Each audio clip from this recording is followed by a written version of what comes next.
Another evening of D&D. As always, birds and elevators are real because Nesgrim and DJ are not here to defend themselves against that talking point, so that's where we're at. Thank you, Mike. Yep, that's a good one. That is a good one. Thank you. Oh, no. Thank you. What a steal. Thank you, Mike. That's great. $99 each? It is a steal. Thank you very much. We are NotGreatRPG, and we're here once again for the City of Oshuamp. We're going to go around... I'm going to have to fix that. The That sounds music scary. is definitively destroyed again, because I was like, this isn't what I've changed it 6 times. I'll restart the audio engine. Cause You know it's going to be a good night when that happens. But we'll go around the table real quick, introduce ourselves, and then we'll have a brief recap and pick up where we left off last week. As always, I am Don, and for tonight, and presumably the presumable for the rest of the time, I'll be playing Ether Ravia, the Grave Domain Cleric. I have spoken. Hear me, for I have spoken. Thwarted again. For the last continuous time, I'm Zonky Kong. But it's okay, because I'm taking Ball with me. What the fuck? Oh, and I play Alumla. I don't know what he's talking about. I'm Paul. I play Felix Gray, the TU Ertl Ignorant. I'm Glenn. I play Vorst. I really don't have anything good. Didn't think about it. It's your turn. I'm Chalice by Tharia. I'm Sarah. I never think about these things, and I play Ritora. That's okay. You don't really need to. I just play Ritora. Yeah, right? It's very simple. There's no need for any elaborate Simple's not. ruse. No, it's a very complex thing. I mean, I could be a bear. You could be a bear. I could be a stoat. Sometimes I have a be a- stick that I swing. be a The jaguar. key is You to could be not a- think about it and to just let it happen. You could be a T-word. For example, right now I am a bear. Yeah, true. I'm John. I am the Dungeon Master for the City of Oshuamp. Don has entered my domain. Don is also the Dungeon Master now. Attempting to fix He also stepped behind the counter. a Dungeon Master. Dungeon Master, you say? Yeah. You gotta go. If it breaks, it breaks. Yeah, last time we played, we were in the aftermath still of the death of Nesgrim. We successfully escaped from Imperia after conversing with the Templar that was there, you know, doing his business. Doing this Business. Yeah, dude, I mean, Doing the biz. smiting people. The business is booming. Yeah. Gotta get out of here. Yeah, we took a teleportation circle outside of the city. We gathered in the little greeting area outside. We talked about how to get the fuck out of here still, and then there was a voice in the distance that called out to us, and we met our new favorite friend, a very matte black turtle who didn't introduce himself with a name, but said that this is his homeland, and he's got a little shack out here, and we recognized him through Thoriel's children's books that she read as a child. That this is the legendary T.U. Ertl. Legendary. A renowned traveling author here in the north. Yeah, traveling author. So he's a turtle. Yeah. It takes him a long time to get to places and to write new books. That's why he's so old. The children, as Iris was informed by Vorst that is who is here, celebrated the discovery of the turtle and rushed out to surround this elderly man who turned on his cane and began to entreat us back to his shack for some delicious stew. We asked him to regale us with a traveling tale because he takes a very long time because he's a very old man and he is a turtle. And he is a turtle. He is a turtle. To regale us with one of his stories. Thoriel is an avid reader, requested one of her favorites from childhood about that sweet, sweet, mysterious kingdom that seems to disappear. And he began his tale. Oh my god, we're going to need a lot of coffee today. I've Radguard myself again. Yep. No, I almost said yes. Long ago. Oh no. Oh no. Turtle tails, Don't turtle goofy tails. us. Take the shot. the initial description, as his tale began, was of a kingdom that upholds its solemn duty every year to melt. Again, just in terms of like where we are and where we're walking, limestone caverns, still stalagmites and stalactites and everything. No real crazy change in elevation. Different in the humidity of the atmosphere around us. Definitely feels like there is moisture. As we're moving through, as we're walking, I'll alert you if there is anything that is pertinent to atmospheric or environmental changes. But again, magic is back to normal. Caverns feel natural, nothing wild, nothing crazy, just a sweet turtle walking us in the dark. Every year, it would melt. They called this the Thaw. The end. I'm just messing with you. I don't often get to tell stories to folks no more. It's been years, I think, since the last time I had an audience that was willing to sit with me and listen to a story that I have to tell. Anyway, this kingdom, oh, I swear it had a name. Oh, jeez. Forgive me. It's been a long time since I've had to recount this one to anyone. Oh. Anyway, I'll think of it somewhere down the line. If I might propose a possibility, is it Alglatha? Glatha? Alglatha? Elglatha? Yes. I don't think so. All right. It sounds like a different place I know and been. All But right. I'm talking about a different kingdom entirely. All right. It's also up there. In the north. We're in the north, yes. Yes. It's, trees. It was by lots of trees. Silver ones, real pretty. Some of my favorites. Anyway, I lost my place. The Thaw. Springtime. It happens at springtime. It's when all the beautiful ice petals that would adorn the beautiful gardens of this kingdom would slowly thaw. And rain would fall. And they said that this was the day that the people would cry. That the tears of their ancestors would fall from the sky. I don't often rhyme in my tales, but on occasion I have been one to do so. Anyway, forgive me. Their ancestors' tears would bathe them and cleanse them. It was considered a rebirthing of sorts, a way to make amends for any sins they had committed during the previous year.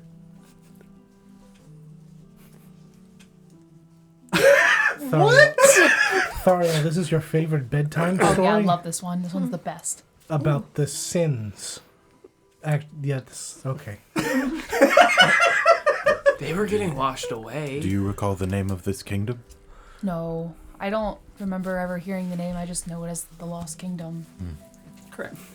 I looked at my notes. I didn't say it. Yeah, no, that is genuinely correct. Like, well, this demonstration was supposed to be a way to teach the children. Now, you would only be rained upon should you make amends to the person you had wronged through the course of the year. It was said that only then would your ancestors permit the rain to fall upon your home. Why does he have to have this voice? I'm very old. I'm sorry. It's been thousands of years I have been stuck here alone. I've forgotten what it means to talk. Anyway, the people of this kingdom understood that their duty during the course of the year before this, rite of rain, I suppose you could call it, was to ensure that they traveled around the north, that they would take upon themselves to meet people and to assist them in cleansing themselves of their own sins. In a way, taking it upon themselves, a burdening of sorts. One could call them missionaries. Yes, I think that is a very fitting name. It's difficult when I've never met these people. This was a fable shared to me, and one that I do enjoy retelling. I've only met people who have claimed to have been from this place, but I've never been there myself, sadly. I would very much love to see it. They described it as a beautiful city of iridescent prisms.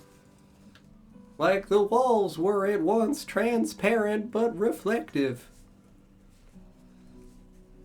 They said as well that the city could only be seen by the light of a beautiful full moon. That's why I've never been able to get there myself. It's very hard for me to, make plans and travel anywhere in the space of a month, and to aim to get there at the first ascension of the moon into the sky. I don't like that you've called it. Why did you refer to it as an ascension of the moon? Is that an older term? What else would one call it when the moon ascends into its greatest crest in the sky, the zenith? I really love you using buzzwords in this voice. I know. I literally said to Don before the stream, I was like, I'm thinking in my head what wonderful ominous words I can use to terrify Don through the mouth of this turtle. Terminus. Yes, actually. Don't. Please. I need it. Did you say terminus, friend? Yes. No. I believe that was the name of this city. What? The city was called Terminus? Yes. Oh no. It was to be a city at the end of a long journey. You were destined to arrive there at your life's conclusion, and that your soul may be cleansed and serve new purpose and to live again. So this is a place that you would go after you've died? Not after you've died. People would make pilgrimage there so that they may find eternal rest. Again, this is a children's story. Control this bit. She seemed to have, and it must have influenced her very thoroughly in all the ways that she exists. It's gonna gesture that she's fully covered. Oh, she's uncovered. Yeah, she Oh, uncovered you're so she can show him her non-blushing. But that is why they call it the Tower. There is a celebrated, almost venerated location within the city at which you, upon the moment of the... Forgive me, I'm a cat sometimes. Quiet, Red. I didn't know mushrooms could meow. Which one of you was that? It's one of these mushrooms named Midnight. I'm gonna write that down. But when your life was at its final moments, you were to ascend the tower, that you might find your position once again in the great sea in the sky. So like a bridge? Kind of like a bridge, yes. I think that's a wonderful way to describe it. This was to try to instill in the children the notion that you must forgive others and ask for forgiveness, and that eventually, should you have lived a good, meaningful, humble life, you too would be welcomed back into the beautiful sea of stars that we see every night. You just hear the children just... Me too. Just Are there any children not clapping? Again, the 3 orphan children would be like, what the fuck is this turtle talking about? This is the weirdest shit I've ever heard. Did he say terminus? Clearly, this is horrible, right? And Grimdark's just... Rich. So you say this is a fairy tale? Like a Oh, fable? yes, a fable that I've heard through my years of travel. Have any of these like fairy tales or fables that you've told before have any ounce of truth to them? I believe they all are 100% verifiably true to every last detail. That's definitive. I'm quite certain that I'm a turtle. And I am as certain that this place is true as I am that I am a turtle. I'm gonna incite the shit out of that. You got it! A turtle or eternal? A turtle or a turtle? I said what I said, dog. Because it could be the accent. It's like 21. Fuck, 19. He has lived a long time. Which element are you inciting? Which element? Yes, of what he has said. I'm sorry, could you repeat exactly what he said, John? He said it was all true. That And then- everything is 100% true and that I am certain I am a turtle. There are 2 statements there. Which one? The first one! Oh, thank God! Wait, guys, we know he's a turtle, okay? There's a difference. I'm an elder deity. I'm a demon. Which is why he might be saying he's eternal. Yeah, eternal. You thought he was saying turtle the whole time. Turns out this whole campaign existed on his back in space. Oh, fuck off.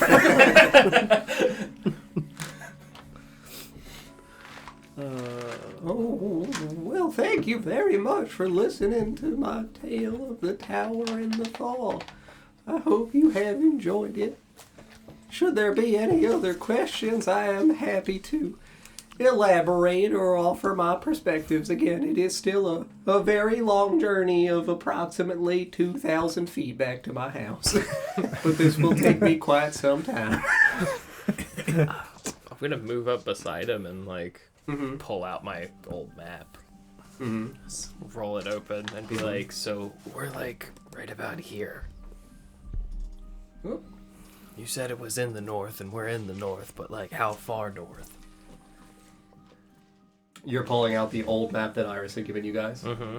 You would point to the area known as Faint as Leeson. So like that graveyard? Look at Graveyard? That's what that looks like. The what? Oh dear God! What do you mean a graveyard? Doesn't it kind of look like a graveyard though? Well, I've never seen this map before in my life. Why mean, would it be a graveyard? I don't know. I didn't make it. Dear. Why is it a graveyard? There's literally a tombstone and a cross. Well, again, I've never seen this map before in my life. I am just a humble turtle who lives here in the dark alone. Well, do you know the meaning of faintest lesion in Elvish? Elvish? Yes. I mean, I do speak all languages, but it has been a while All since languages? Again, I am many years old and I have studied my best so that I may understand the fables of each people as I come across them. Does he have little beady eyes or like what do his eyes look like? I mean, again, he's got the glasses that are like He's old, right? Like how sunken in are the eyes? very sunken in. They're hollow. I've read a billion books. So he looks like the Goals. turtle from like what is it? The movie with the panda. Kung Fu Panda? But Yes. if memory serves, oh, Killing Fields. Yes, that is correct. That's a terrible name for a place. Who would name their home that? That is a great question. And what cartographer would have marked this on a map? Someone that found it as such, I would assume. Well, that's horrifying. Yes. I'm very sorry. Iris, Yeah, she was just looking. What? you gave us this very old map. I did. Yes. Do you have any idea the context behind the killing fields? No, not a place that I've ever actually traveled myself. Again, I came out of Ririn, Yes. and I received the map there. All right. You hand me a tissue, by the way, sir? Thank you. My box I over will here. obtain some. Thank you. Here. Oh, very good, thank you. We never learned the name. Thank you. Keep it for you guys. The city that we escaped from, right? Imperia? Oh yeah. What's up? Do you know anything about Imperia? Yes, again, that was the city behind the gates over there. Didn't really speak to the people while I was inside. People would come to visit my shack, and I would offer them That's right. stew and various hallucinogenic mushrooms that they might experience as they requested a religious adventure while they slept. That's a thing that you have? Yes, I have all kinds of various mushrooms and other tubers that offer a spiritual It's pronounced dubbers. adventure. No, my tub is not ready. You cannot enter it. Should you like to bathe, I do have a beautiful tub back at my shack. To clarify, it's at the shack, it's not in the shack. My shack is not that large to fit a turtle such as me-sized tub. I don't know, Felix. I think you might need it on a bath. Understood. A tubble? It's tubby time. I mean, it's in the book. You have to. You asked for our favorite story. Do you have a favorite story that you like to tell? One of my fables, you mean? Yes. Oh, dear. But there have been hundreds that I have heard and written through the course of all my years. Yes.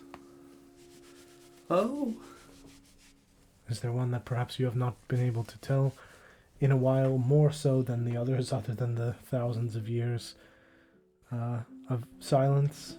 well, it wasn't silence. I got Reggie. Of course. I mean, I could tell you the last one that I was told about, All right. if you're interested. Yes, please. Oh, well.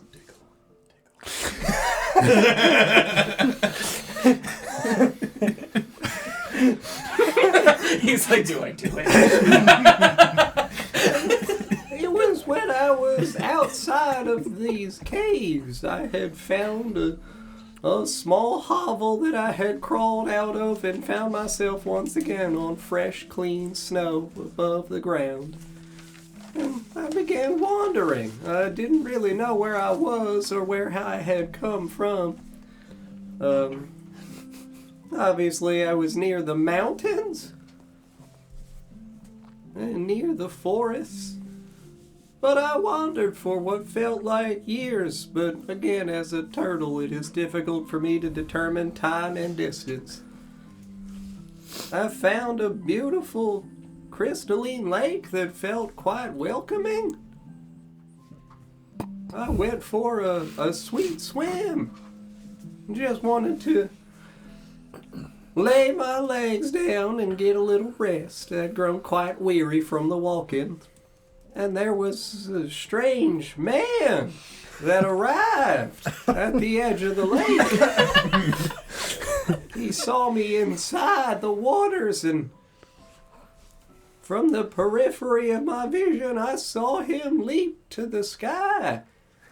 And just before my eyes become a great big fish, he swam up to me and, well, as one would guess, with having mushrooms, I do sometimes get overgrown with algae. And the fish fed upon my shell. And then, and then I fed upon the fish.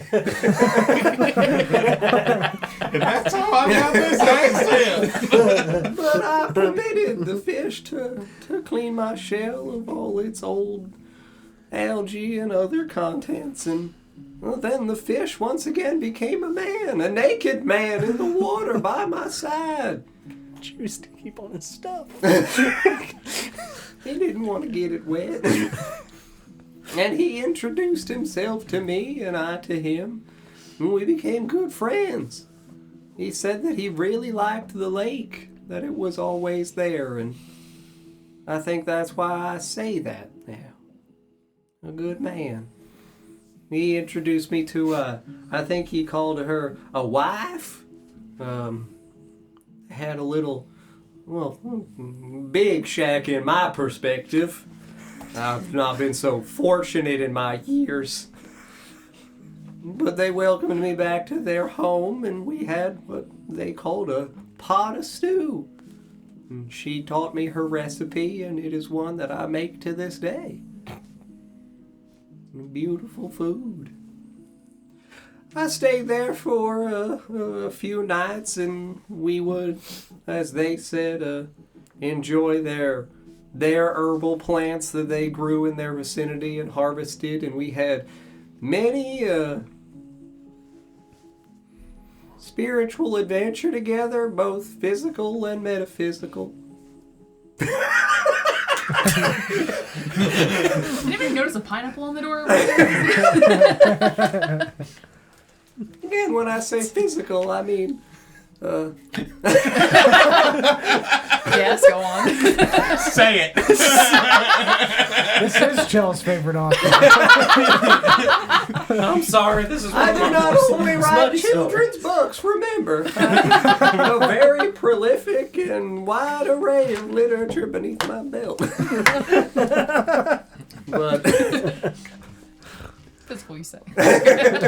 physical in the notion of we would take beautiful walks together to look at different things around the world.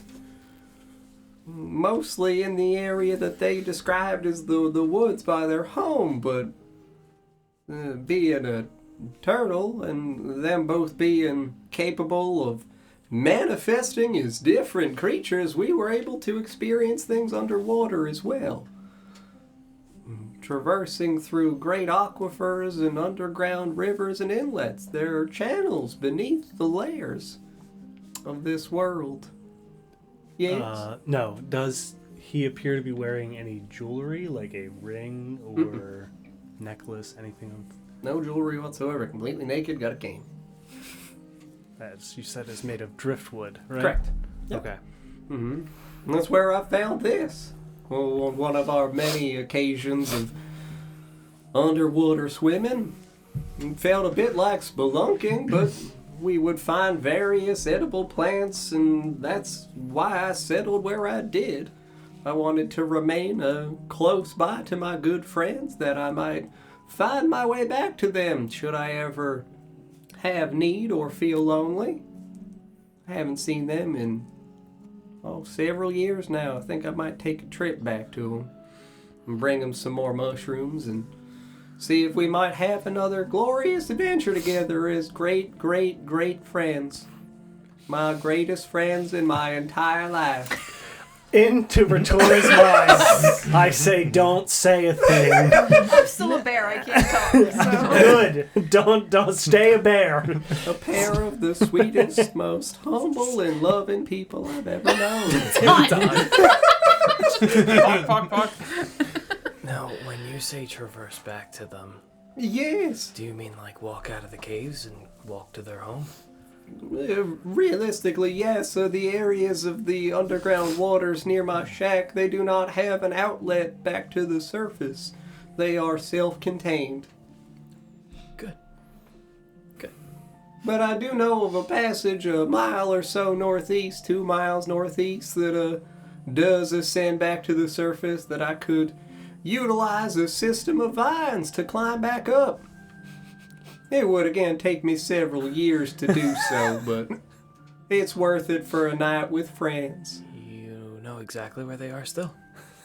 They're in a hut by a lake, and lakes don't move, so... Oh, no, I mean the exit. Did he say lakes don't move? The exit? Yeah, About 2 miles northeast. good to know. And you said you climb out on vines? Yes, there is a great netting dissension of vines that I climb up. What kind of vines? Green ones? Oh, good. Good. That's great news.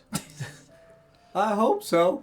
In my day and age, though, I have grown a little bit colorblind, so... That's not such great news. I'm very sorry to hear that. Are you afraid of some vines? No.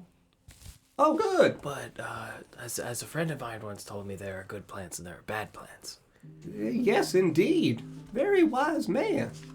There are indeed bad plants that have been corrupted or possessed of an ethereal spiritual nature that then twists their physical form into a malevolent one. Mm-hmm. And you never got those kind of vibes from those vines? Vibes? You know, the feeling. Feel them. I climb them. Yeah, like... I guess I do feel them when I climb them. They're a little sticky You sometimes. know, like when you see something really bad or really scary, you can feel it in you?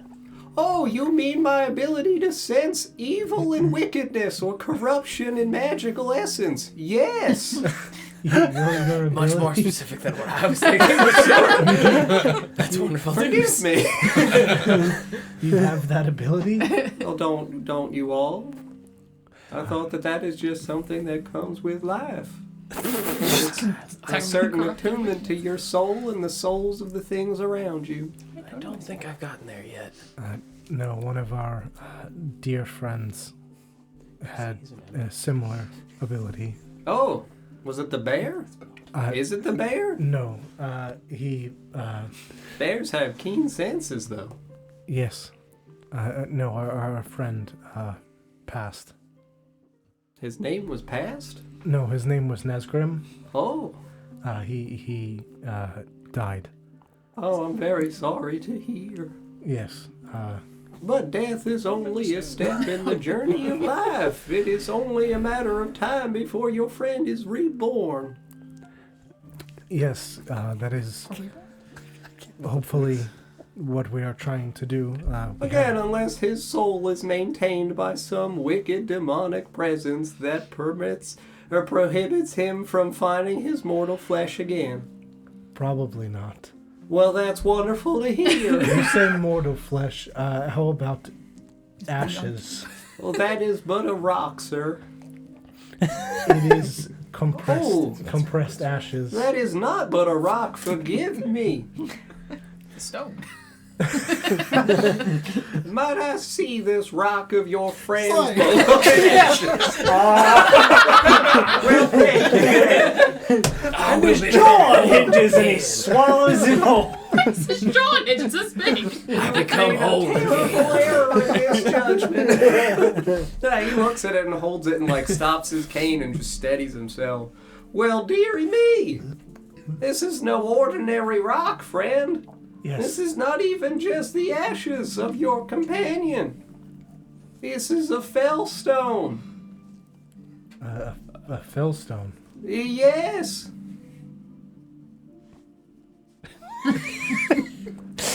Here you go. You may have it back. I don't want it. Do you know what do you know about fellstones? Is there a way that we can bring him back with this?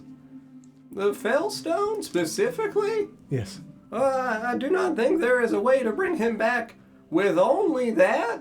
You would still require an incredibly potent level of magical energy to help your friend find his way back to his mortal flesh. But I might be experienced in these things. Really? Well, I don't know about this specifically, but I do assist people in finding rebirth. Oh, all right. You'll find out. That is an incredible skill. Well, I mean, I don't really do it. I just help them find the ability to. Understood. You'll have to have some mushrooms, and then you'll understand better. All right.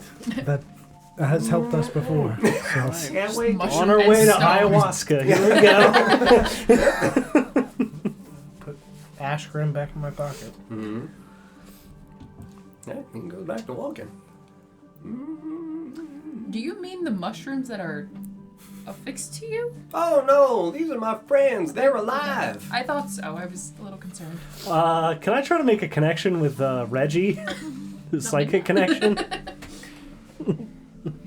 He has to check. No, I do. It's not a no.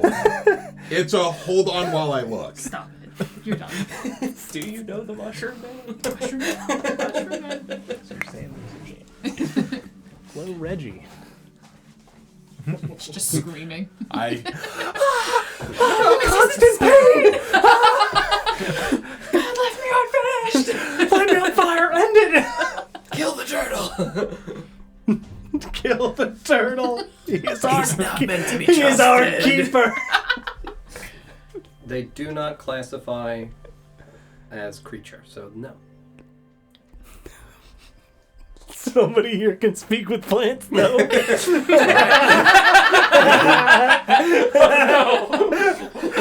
So as I wouldn't be the first time. as I cannot make a connection, I would, in Tor's line, I would say, can well, you can't respond, but I would suggest that you speak with attempt to speak with the mushrooms on, well, Reggie, I guess, on his back, when you are feeling less bear-like.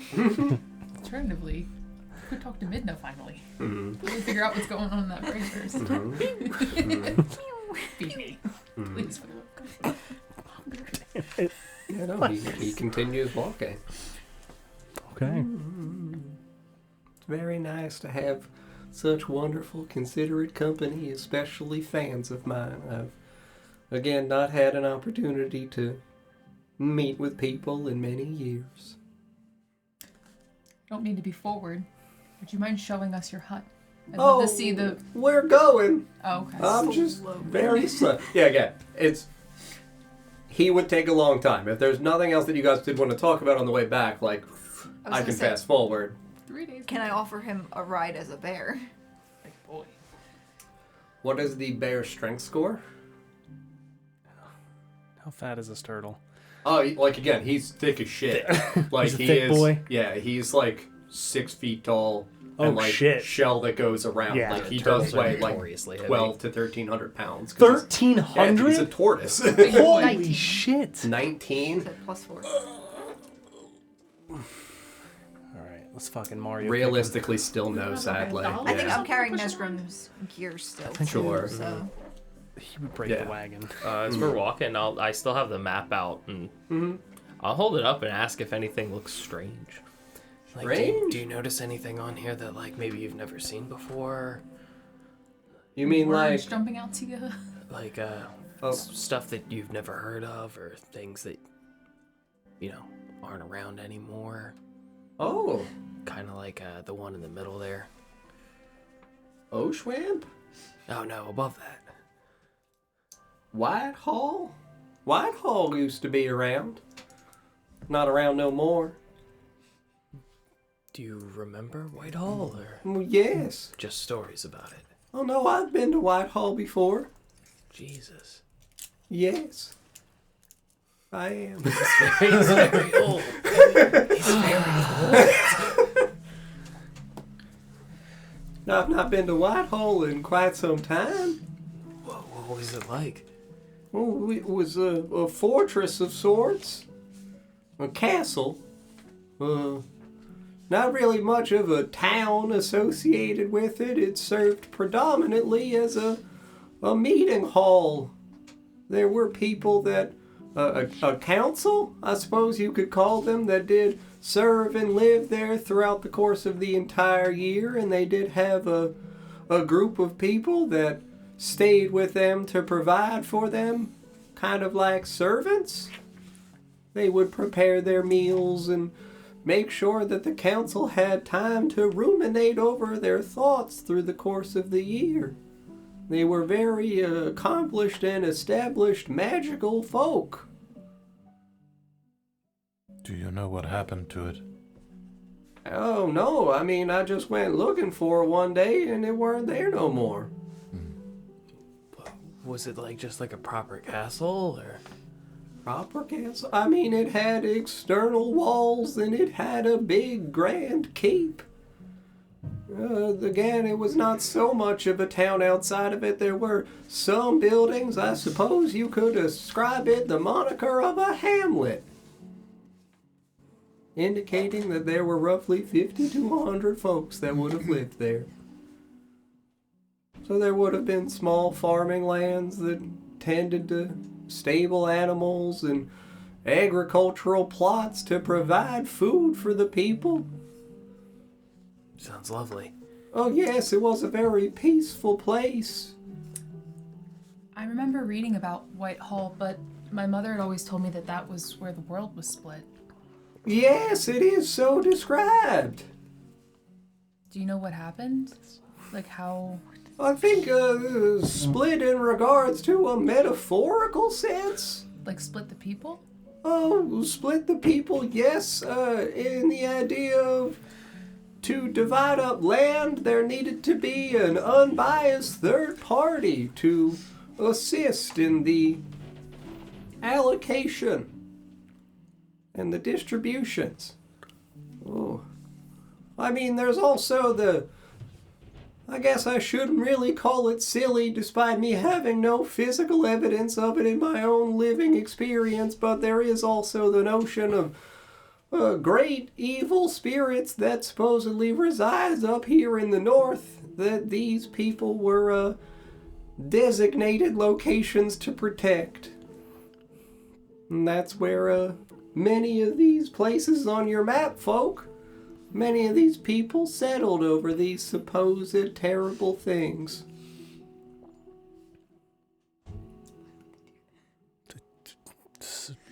To keep them at bay, or? I believe so. Again, I was not present for this meeting or this allocation of land. I've only heard of it. Do you have any stories of it? Or Story? any of these particular settlements Oh, in relation to such a notion? Oh, I mean, to a degree, I suppose. Felfarthen was supposed to reside over a terrible, ghoulish creature, a titanic man of horrible power, one celebrated as the Sky Splitter. I don't really know what that means or what that entails. I understand, I guess, to a degree what Titan implies, a great tall man. I don't know how one would split the sky, though. Can't imagine it would be very much fun for anyone beneath it. Probably not. No, I don't know even what happens when you would split the sky, what you would have behind it. Sure, it wouldn't be very good for your sky sea of stars. Oh, no, that would be horrific. I think there would be a great cascading of meteors that might be called forth in a cataclysmic event should the sky be split. Should I make a metaphysical guess based upon the knowledge? Do you know of any of these other great spirits that were being guarded? Or do you know any of the names of the council members? Council? Oh, you mean back in Whitehall? Yes. I didn't meet with the council myself. I visited the hamlet a handful of times, so I only spoke with the common folk. Understood. I didn't know if they had given you any names. Not that I can recall.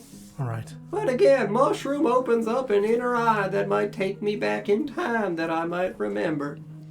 Wonderful. Did you catch the bit where Thariel was telling us that her mother told her Whitehall is where the world was split? Yes, I did. Another favorite tale of mine. Yes. Yes, and I heard all of that on my cellular device. There might be a physical notion to that as well. Hopefully not. Oh, all right. I mean, maybe. We with your friend describing the The sky splitting? well, no, more so the reverence of the sea at the last moment of life when he gave it the description of a bridge. A bridge is a place that connects two split halves. So perhaps that place was where the world was truly split. No, which place? I didn't hear which You, place. Whitehall. Whittle. Have you ever heard the story of a great fire giant in the far north?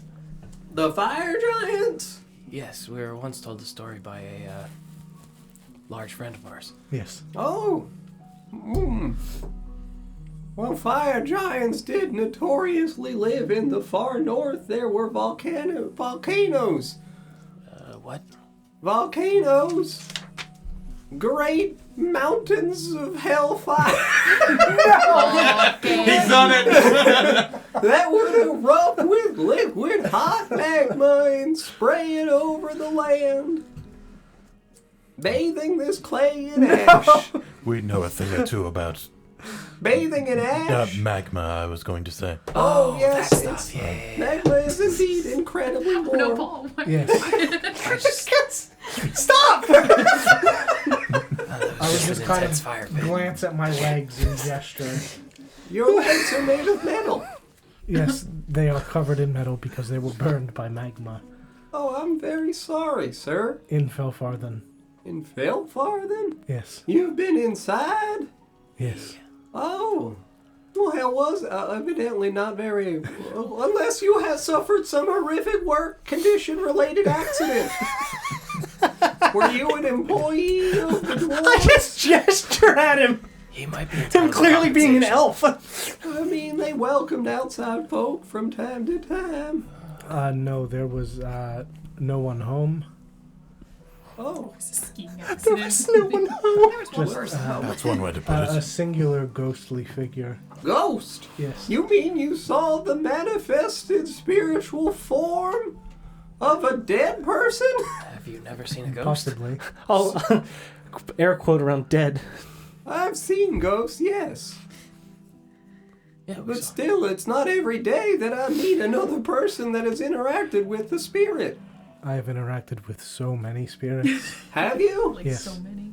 Well, that's marvelous. Are they, I mean, your friends? That's obviously very sad if you've lost a lot of people in your life, but again, death is only a step in the journey to rebirth. That is the motto, the credence that I live by as well. Oh. I find people that are that have passed on and unable to take that next step, and I guide their souls onward. I know folk like you. You're Yes. good people. That's very nice of you to do. Yes, I'm not aware of many others that do what I do, perhaps in the past. Oh, Any notable figures that you can recall? what, in terms of people who guide souls to their final resting place? Yes. I dabble. Oh, all right. Again, death is just the step in the journey to Yes. rebirth, and I think that that is also what you are doing, sir. Yes, I hope so. That nice old man in the lake did something quite similar. Did he? Well, he facilitated an opportunity or assisted in for a lost soul to find their way back home. He and the great sea would find stars that had been misaligned and put them back into their proper constellation, that they may once again find their mortal flesh and be born again. Did this friend of yours ever refer to you as a pervert? Herbert, Yes. Prevert? Related to your Oh! dabbling in... oh, well, yes, in that regard, absolutely. And then I explained to him that contextually contributing towards assisting souls is no perverse matter. If anything, it is quite a good and humble deed, and he agreed. He Sounds still like called me it, though. sounds like a great friend. Yes. We, you know, squabbled from time to time, but that's true of all good friends. I'm trying to remember. I totally agree with you on that. Yes, he also did become a bird that would squawk from time to time, which was quite irritating, and I would have to yell at him thusly, but he would take to the skies, and I was unable to bring him back down to get him to stop. We also had a friend that, used to experience bird-like tendencies and squawk a lot. Oh, That's so rude. Into Force Mind, I just go, Unfortunately, he's a "Don't." brick now. Too soon. Into your mind, I say, don't. Unfortunately, he's a brick now. It's so rude. He just died. the friend that He would is have wanted dead. it that way. It was like 30 minutes ago. Yeah, it just happened. He was Dude so that did annoying it, and We all violent. grieve in our own way. I'm very sorry to hear of the loss of your friend. Sadly, he's not the only one in the last few days. But I Death guess is- such is the way his life. Yes, and such is the way of death. How close are we to the hut? Yeah. I mean, you guys wouldn't know, but if you asked, he would say, only a few more moments. It's like right in front of us. It's just Yeah, you especially in the distance would be able to see, because like 300 feet of dark vision, you guys would also start to see in the distance the illumination of natural bioluminescence. Yay. And the reflective surface of water. We've Again, arrived at Blackreach. yeah, a few hundred feet into the distance, but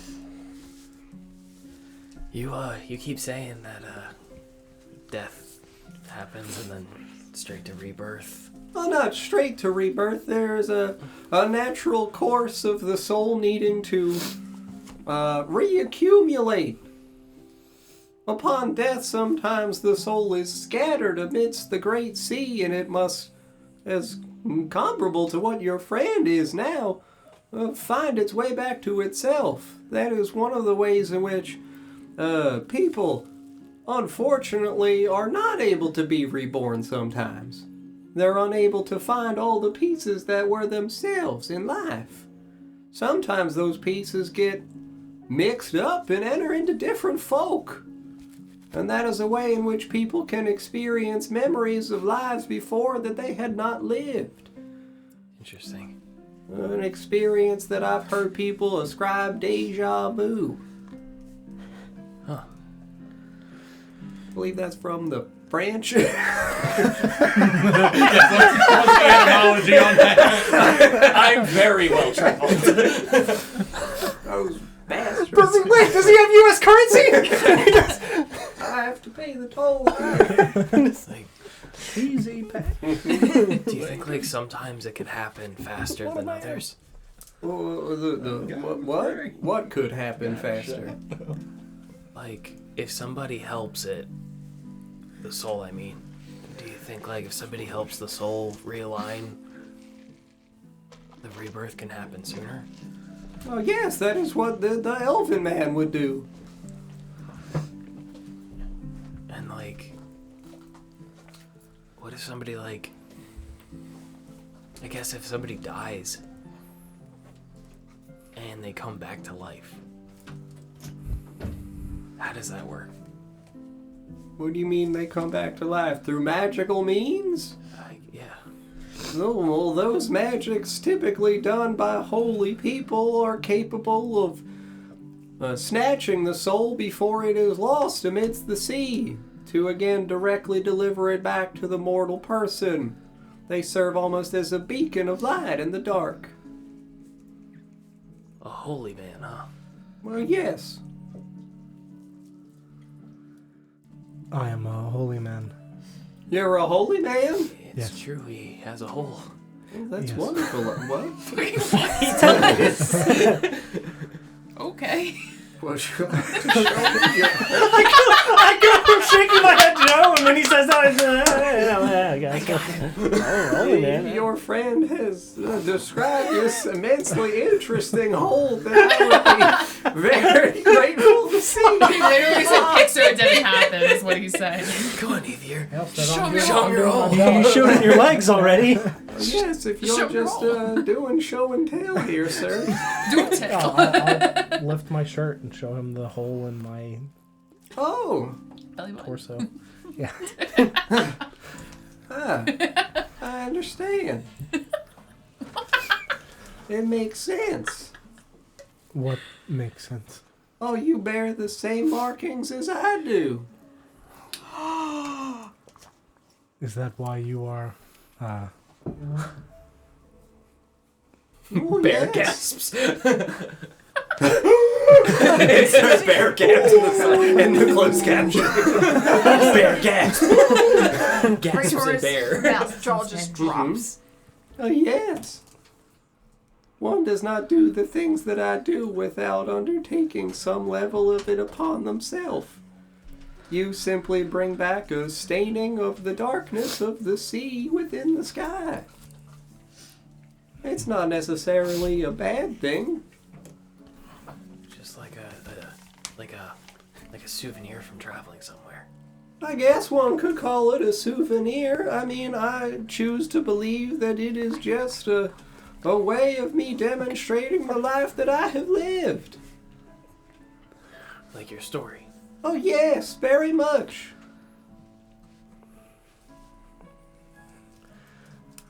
You have clearly done this for a very, very long time for quite a few people. Well, yes. It is my duty in life. Thank you for doing all of that work. It is my purpose. As it is mine. It's nice to meet you. You're a nice to very meet you as good well. person. Thank you. Ether Revia. T.U. Ertl. Renowned. Humbly. New York Times bestseller. Esquire MD. Lawyer. Alright, so you yourself are a holy man? Could be described as thus. I have not ever really cared what I am called. I am simply a force of nature here to do my designed authority. What? Say that in a regular voice. Nope. Say it in a regular voice. Nope. Right now. I am a force of nature. What did you say? here to do my designed authority. No. So do you subscribe to, like, the divine magics? I mean, I guess you could call them divine. I think it's more so just the voice of nature that I hear the call of and I answer. There are forces and voices all around us. Everything is at once alive. So are you like a druid? Druid? Yeah, like the people that talk to trees. Mushrooms? Are trees mushrooms? No, I mean they're a fungal growth.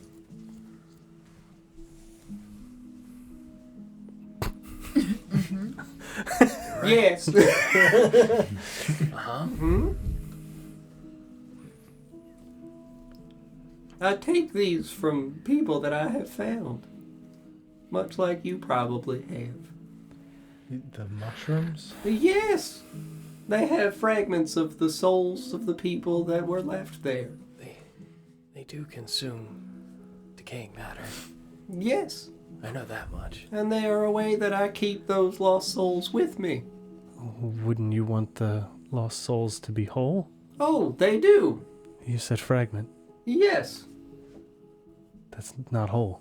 Again, some things are contained by malevolent wicked forces in which I cannot re-administer their soul back to.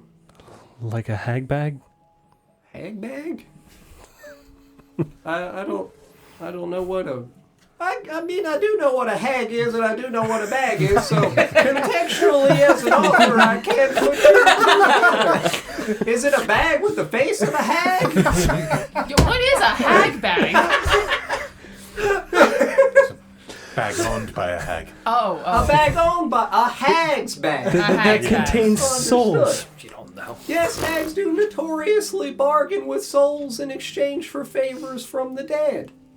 I'm also familiar with that concept. Are you a hag? No, I bartered with a hag. Oh, my dear lord. What are you looking at me for, Sam? For what purpose would you have Stares done in such a horrible thing? To save the soul of a child. Well, that makes a lot of sense. That one, actually. That checks out. Yes, she is right over there. Oh, hello, child. And she just looks over and waves. She's a very nice girl, I can see. That was a noble and honorable task you did, sir.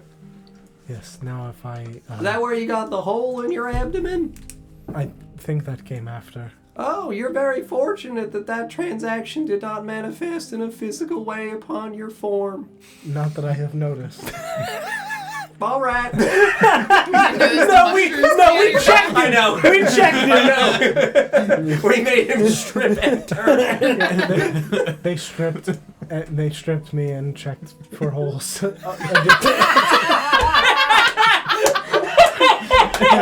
Somebody clip that shit. I should hope you should find the only natural ones. And that you are safe. I don't think we're the heroes, guys. They say there were no heroes. What hag did you do this bargaining with? The Night Mother, Laverna. Oh, she's a terrible woman. Why do you know her? Laverna? She was a lady up in Alglatha. Visited the royal family there long ago and, well, ran into her a couple of times. She weren't a hag then. She was just a wet nurse. Worked within the kingdom. Tended to the little ones.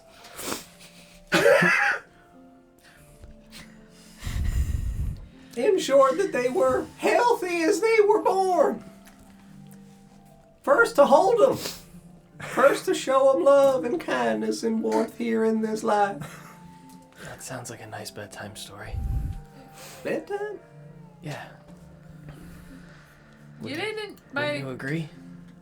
you didn't by chance meet her after she turned into a hag, did you? After she became... yes, I've had a few run-ins with her. Any tale of her continuing her care of children? I mean, Child? we didn't really talk after she became a hag. Did you fight? Oh, no, she don't bother me. What were your encounters like? I mean, I would be wandering through the forest sometimes after I visited with my elven friends, and I would try to find other things of meaning in the area.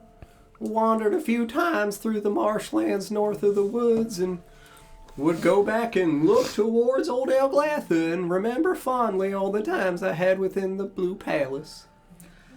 Okay, because here's the fun thing about Laverna. Fun? So Laverna may or may not be my aunt, Oh! so to speak.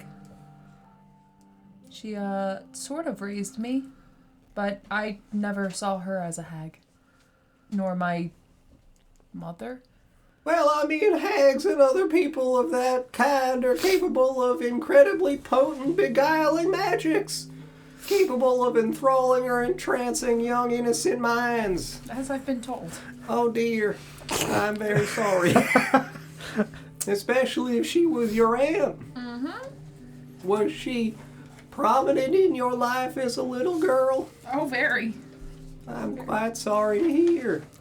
I did not know any other, so... You knew no other? I mean, I had my mother, but... Well, hopefully she was a nice lady and treated you well. And... she was also a hag. Oh dear. Really doubled down there. With my Harmony? Harmony? The cold one? Well, I only called her mother, but... She was kind of chilly. Yes. She could be a little cold-shouldered towards me. Oh, I'm very sorry about that. The cold one? Well, I mean, the DM putting a very metaphorical but literal demonstration of the cold shoulder in your backstory. Oh, that was rude of them. Curse you guys! It's fine. I do not pray that they tricked you or beguiled you with any terrible magics as a child and sent you on any false quests. No, none of that. Definitely didn't wander It's into wonderful the to woods. hear. Yep.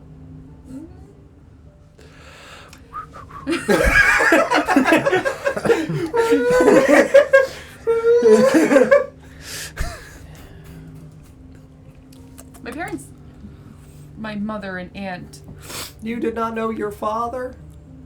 no. Oh, They had told me tales, but I do not know what is true and what is not anymore. that is difficult when you are raised in an environment that is both deceptive and manipulative. I'm very sorry for that. Know that it is not your fault and that you in life have done what you could to get here to these nice people. Hopefully we find these mushrooms. Oh, Have you ever? Yeah. No, actually I have not. You've It never is done a- that stuff. it is a I've never very done anything exciting. I like call it stuff, shack stuff, sir, but it is a very It's a exciting and colloquial illuminating term. experience. That's a big word for him. It is both an illuminating and a cathartic experience, I find. Is it relatively guided? Guided? Yeah. Like if we partake with you, are you able to? Direct us?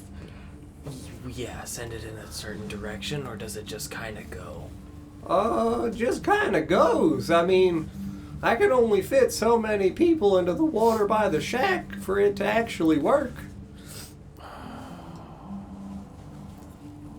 That's a new thing. You use the water? Oh, yes, you submerge yourself into the lake near my shack. Is there any special properties to this water, or is it just like... Yes, again, it is rife with life. Quite literally. Is it, God damn it. Hold on. He's full of just making me look at my notes. As intended. Yeah, what do you mean? Just off the donut? Yeah, come on. No, Run it it's back. the one thing that I don't So, remember. in the distance, you guys would begin to see a shaft. Excuse me? Freudian slip. You'd see his big cock. Oh my I god! told him she was naked. Is that a mushroom? You begin to see a shaft. That's no cane. Flanked and hellfire. You would see a simple shack made of comparable driftwood to his cane. It would look like it's only maybe like 10 feet wide, 12 to 15 feet in height.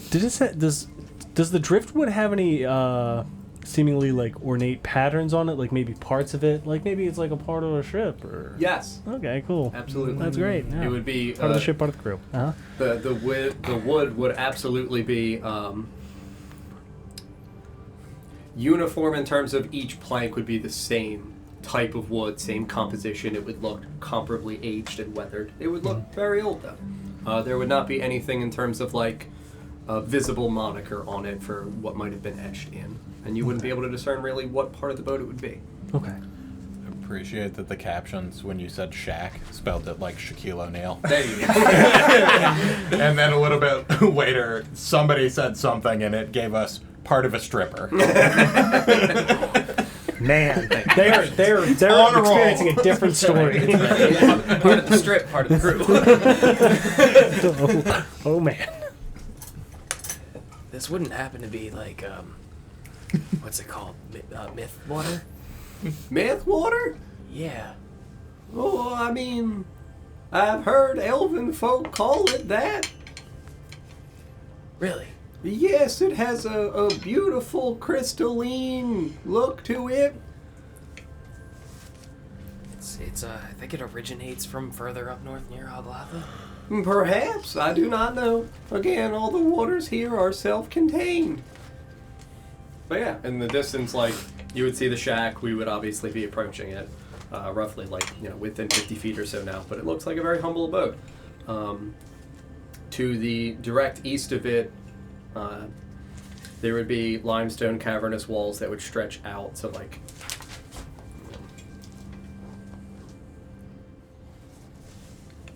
that's a penis. Freudian slip. Dude. I'm gonna have to make this up. So in the distance, you begin to see a shaft. This guy keeps talking about dicks. Don keeps bringing up his holes. The story really writing itself. So, here in the tip is the shack. Here in the sack, now it's like this is the lake. Makes sense. Makes sense. Very anatomically correct. Yeah, pee is stored in the bowl. Subterranean area. Is it just me or does it look like sperm with wings? It looks like sperm with wings, right? Fine. A little bit. His shack is obviously in the prostate. You've missed an opportunity to put the shack in the sack. The shack sack. Here you go, Tom. For your notes. That's what you can accurately see. Yeah, shack. Love shack, baby. Yeah. Just call it Love Shack. The love shack. But yes, in that area in which you would see the waters, you would see that it has a very clear, almost again silvery looking sheen to it. The water is motionless and undisturbed. It would look genuinely from a distance kind of like you're looking at glass as a surface because it's so stationary, so unmoving. The only thing that would give it any kind of difference in context is the fact that there is an abundance of, in the elevations, so like a grotto. A grotto is an area in which things have sunken and it has changed the natural tectonic and subterranean formations around it. So you would see there would be thin-looking plate-like elevations into the limestone cavernous walls. There would be stalagmites and stalactites still within the area. In all different areas within the lake itself, around the edges for the now thinner, sootier-like construction of the soil, you would see sporadic sets of swamp life that would look almost like ferns. Very horizontally shaped, pine needly looking or wide-leafed. You would also see an abundance of different colored bioluminescent mushrooms and other fungal flora. But like, it looks like it is a vast area for what he has described as a lake. So like when you're walking by that opening is only about 30 feet wide. This. The one leading towards the lake. Here. That opening, yes, is about 30 feet wide. The continuation down into the lake, because it's illuminated, you'd be able to see that from the top, yes, from there to the bottom of the lake, to the bottom, to the other wall, would be like 180 feet. Like, this is a big fucking body of water. Okay. And it would stretch wider than you'd be able to see as you're walking past. But again, a shitload of, again, various colored, so like blues, purples, yellows, oranges. It looks serene and incredibly peaceful. Again, the water is unmoving. There's no sounds of animals, so like no rivets or anything, no like croaking. No signs of actual animal life in the area. But he would continue walking towards the shack. You said your waters down here are self-contained. Yes. But that you've, with your friends, swum various underground channels. Yes. Via other bodies of water. Yes. I don't suppose you ever encountered any large marine life in any of these channels. On occasion, yes. How would you describe that thing?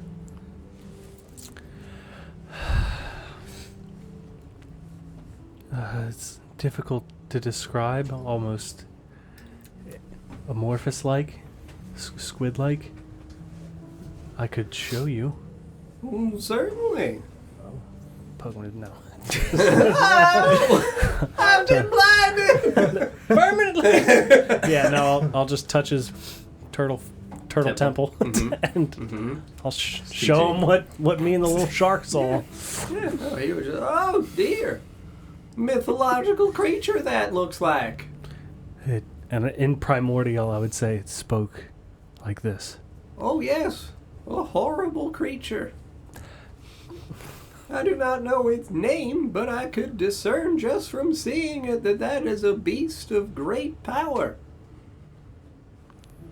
Fortunate that you survived.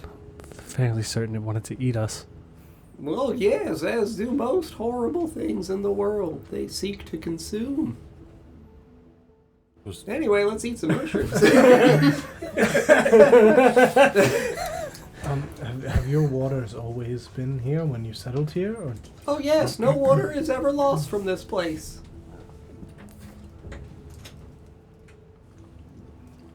In what sense? What do you mean, in what sense? Does this water look like the same water that we saw in the last hut stuff from Yalumla's home? Comparable, yes. Okay. If someone were to take some of it, You can't. you can't. It doesn't No. stay in containers. Why would you do that? I would know. I'm just saying. Thief! If I wanted to steal. What if someone had? Nobody ever would. That's horrible. All I right. will hear no such thing. All right. Look, I'm not gonna say anything, but where's the elf? Where's the little? Where is he at? Oh, he's As he's saying, Yeah. nobody would ever Yeah. steal it. like growling and foaming in the mouth, like trying to get away from his rope binding. No one. That's horrible. Good God, that boy is feral. Put him down. You didn't tell me you had rabies in the bush. I'll go pick him up again. But no, the waters here cannot leave the area of this sanctuary. All right. Did you always use the water What? for these types of things? In my spiritual adventures? Yeah. Well, yes. Because I do know that these are this kind of water is a very powerful catalyst. Catalyst? Yeah. Yes, indeed, it is. Would you take any offense to us maybe bottling some? Again, it cannot leave this area. Oh, okay. These are Never. holy grounds. Never. It is okay. I understand that sometimes things might not have been heard. Sorry, I was peeing behind the shack. Oh, Behind! Can we take some of this? Put your dick away, kindly sir. Hey guys, I found the bathroom! It does change color. It's holy! Where did you learn to do your holy work? Did someone teach you? Was it this elvish man? Did he teach you, or did Learn? you just know how to do it I have always done this. since you were born? Oh yes, since I was a very small turtle. You just knew how to do it. Well, I was born up there. Above ground or up higher? Up there? In the sky? Up where? Within that great sea. In the astral sea? Astral sea?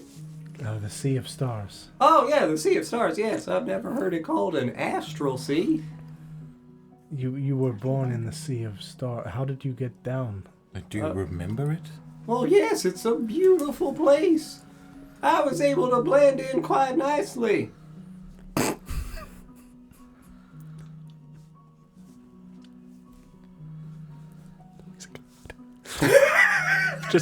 We're just gonna all ignore that. He's a god. That's not what he said. I mean, How did you get down here? Oh, one day during a great torrential rain, I simply fell. during the washing away of sins. I do not believe so. I predate that. The world was still young. How did you get down here? Again, there was a great torrential sorry. rain in the forming of the world, and I simply fell into it. Was the sky split? Oh, that's a good question. It might done have been.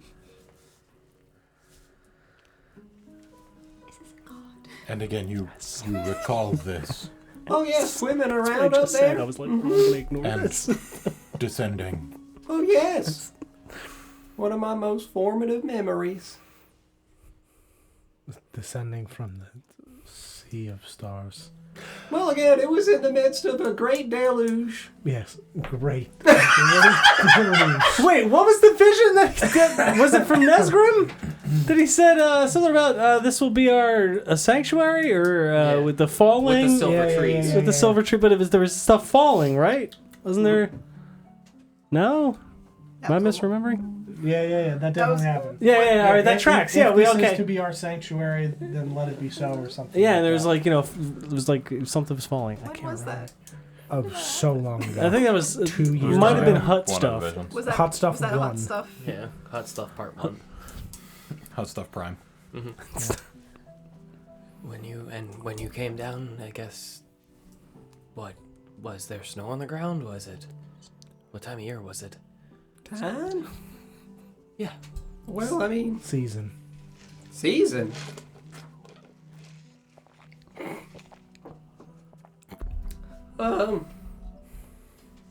I believe it was a warm, sunny day. There were some clouds drifting overhead. I believe from the great deluge in which I fell. I was but a small turtle back in those days. But I've grown. Weird question that Chell just doesn't know. Yeah. Does Oshuamp experience seasonal changes? Yes. Okay. We've just been experiencing winter. Yes, Very winter here distinct. lasts long. Oh, Winter okay. here is Okay. approximately 8 months out of the calendar year. Gotcha. The other months, not fully evenly, distribute the other 4 months out of the year. Like summer would be the shortest, roughly only really about 2 weeks. And then of the remaining, like 14 weeks would be split 7-ish weeks approximately between spring and autumn. Gotcha. I didn't even realize that. I thought summer was like I thought spring and fall, like those transitional periods were really short. But They are. Like, in terms of the harshness of the transition from autumn to, like, winter. In the same way where here we joke about how, like, oh, we've lost seasons because it's difficult for us to discern because the temperature vary back and forth. When it's like, oh, 'tis the last day of fall, it's a blistery, like, 55 degrees. It's like, next day's winter, it's 12. And it remains 12 degrees or so for all of winter. You know, again, fluctuations within that area, but yes. Kingdom He phrases. said it was like springish. Well, I mean, it was a sunny day and there were beautiful blooming flowers and things around me of all wonderful colors, so I would assume spring is. What a lovely time of year to Oh, yes. arrive. Yes, they were blooming before my eyes. Spring was always probably one of my favorites. It Indeed. gave clear skies, and the view of the mountains was really nice.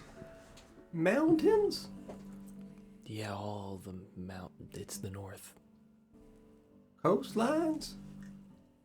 Mountains? Are you confused? The which north is you're in? surrounded by a large ring of mountains. Yes, I see that upon your map, but no, when I arrived here, there were not mountains surrounding the north. What was there before? Ooh, beautiful tropical coastlines. Uh-oh. You ever think to yourself, maybe I was born at the wrong time? It's been winter my entire life. Maybe sipping Mai Tais. Yes, that's mostly why now I stay beneath the earth and try to find areas in which there is warmth.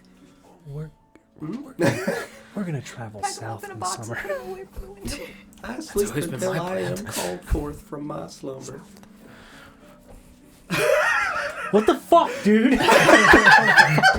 He can't keep getting away with this. I'll allow it. Am I familiar? Like, there's turtles up here, right? Like, just like regular Yes. turtles. There'd be regular turtles. Actual turtles. Would I be familiar with the fact that they do the fucking digging a Yeah, hole thing in Absolutely. wintertime? Yes. Is that why you're down here? Yes, That's why again. he's down here. You came down here for the winter. Yes, I like to try to find warmth, and this is a safe, stable place for me to be in so that I might rest until springtime. What were things like outside when you were last up? Last up? Yeah. Like Oh. landmarks. Landmarks? Yeah. I mean,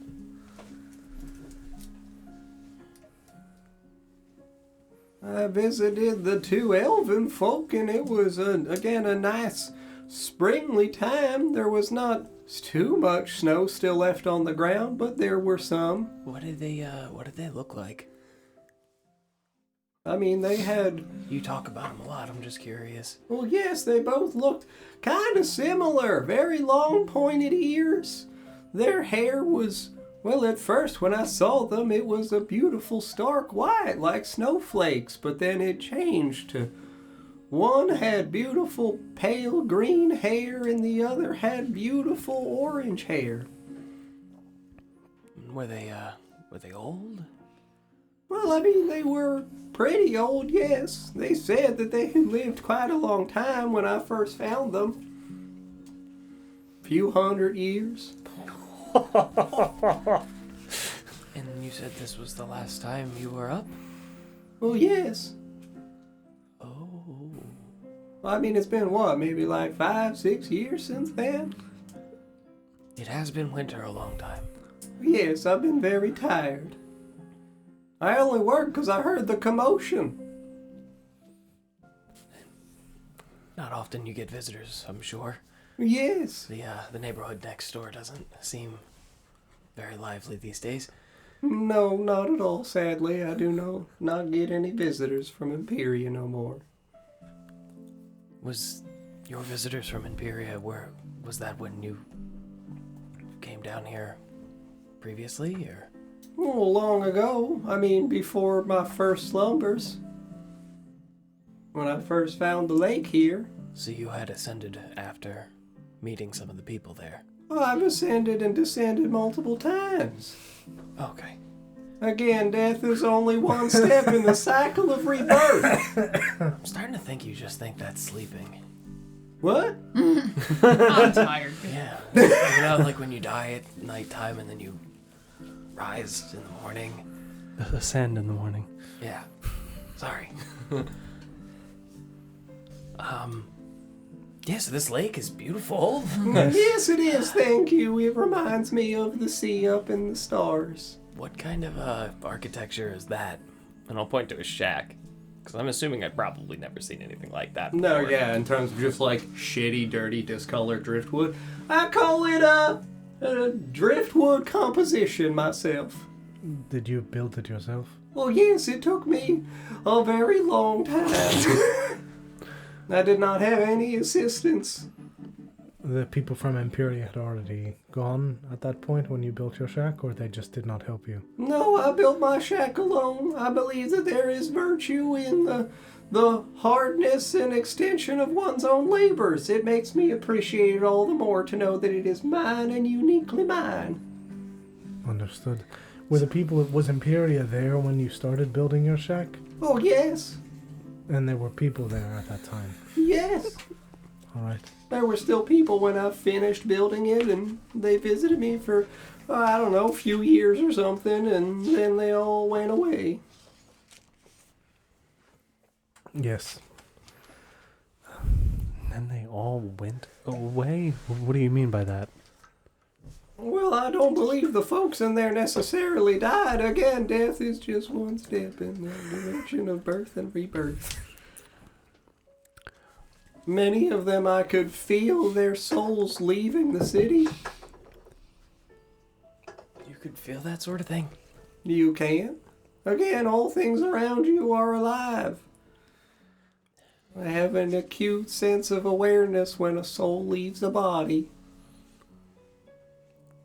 I do not think any of us have that sense in particular. I mean, Oh. you kind of can, right? Like, if you've ever gone hunting, you know when you got it. Yes, it's like they say when the light leaves their eyes.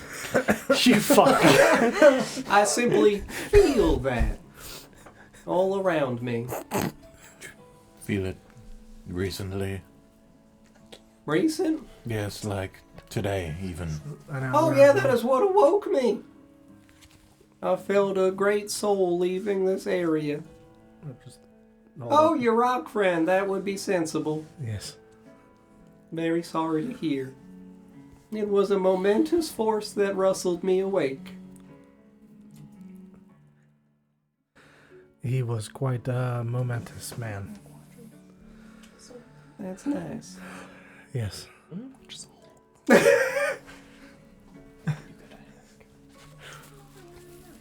in terms of the shack, again, very small, very humble. Standing in the vicinity, being able to see, it would have to have a very wide berth for the threshold for him to be able to enter and exit. So, like, it would be mostly outside wall would be the fucking opening. Like, there's very thin framed timbers on the outside on the corners, but inside, legitimately, is just a hole dug into the ground. I sleep there. It's very nice. Thank you. So it's a major. Literally Jesus. Little baby Jesus. You can call me what you will. T.U. Erdl. Rearranged as an acronym which spells Jesus. Did T.U. Erdl have any like displays of like disgust or wariness when we brought like Sabrina and like Carolyn and them around? Nope. Didn't seem it bothered at all.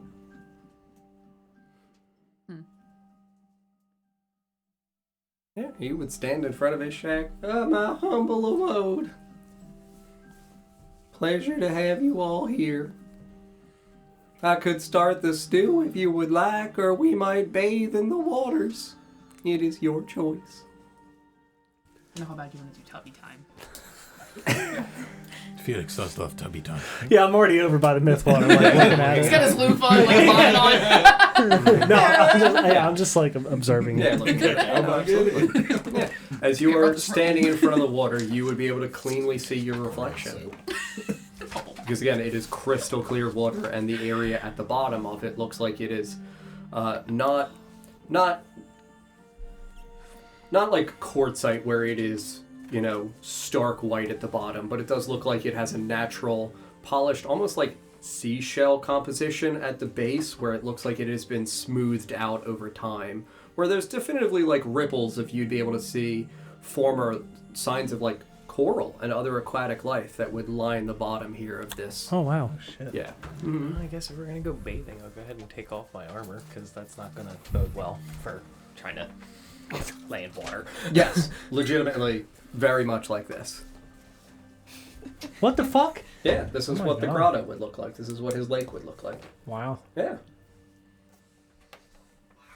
Mm-hmm. Yeah, if you want to take a picture and put that in Discord too. Thank you. Mm-hmm. It is a beautiful and serene sanctuary, and it is nice to have guests who would visit and be again willing to entertain a spiritual journey with me. We are honored to be a part of this journey with you. Well, thank you. I do recommend that you do not bring the children. Again, it is difficult for their egos to understand what they might see. Yes. Perhaps some of the adults from the group could start on stew in the large pot that they have brought with them. Oh, So that would that be marvelous. We Thank might you. eat when we are done. Certainly, that is a very considerate offer. I appreciate all of you. And people in the guild would be like, this turtle's fucking insane. They'd be like, yeah, come on, children. Children would be like, no, the turtle. It's the greatest dolphin of all time. Right? Yeah. But yeah, no, I would say then the people of the guild would go over and collect, obviously, all the children and take them over to a small opening adjacent to the shack itself and start setting up for like a bonfire, campfire type situation. As they collect the children, Yeah. I would, Mr. Ertel, Oh, yes. do you notice anything strange about those three? And I'd point to the orphans. Yeah, like the three as they're walking away, and you would look at them. The three clearly tied children. The hog-tied kids? Yes. I guess they must be very troublesome. What else about them? You don't sense anything strange? No, you mean the ethereal projection of an adult-like form around them? Yes, that. I do find that quite unorthodox. So do I. Never something I've seen before in my life. So which is it? Are they children or adults? I think that there is a disconnect between the soul that is there and that should be there. Like they've swapped? Swapped, one might say, yes, but again, it could be that the constellation is misaligned and they have not yet been capable of readjusting to the entirety of their soul as it should be here on this plane. Question. Oh, yes. As Glenn. When I had pulled my sword previously, nobody else saw anything, just me, correct? For Rearda, correct. Only you had seen it. After hearing that, I mean, Whip it out. yeah, what about like this? And I pull Oh, my dear sword out, God, a weapon! and I hold He's it. armed! Save the children! He's lost his mind! Eek, a weapon. We're all very armed. Do you see that? Oh, dear Lord, there's a ghastly figure hollowed. Is orbiting around the blade. Yeah. Well, some kind of dog-like man. Looks similar to you, in fact. Yeah. Is your own soul within your sword? That is a strange way to describe that, is it not?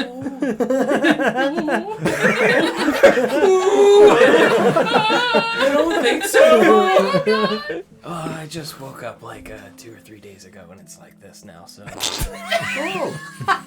Well, I mean,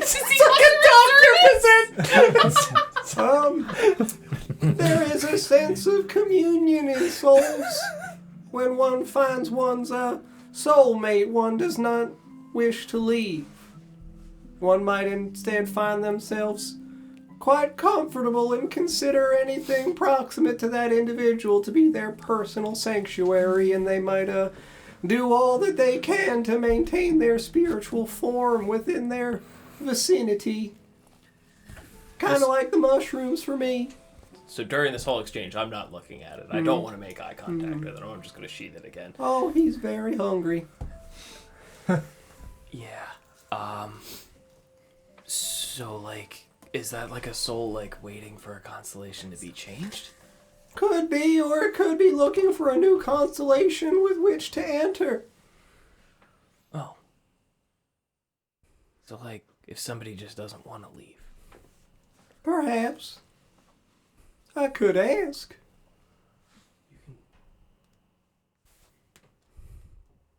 Yeah, pull it out again.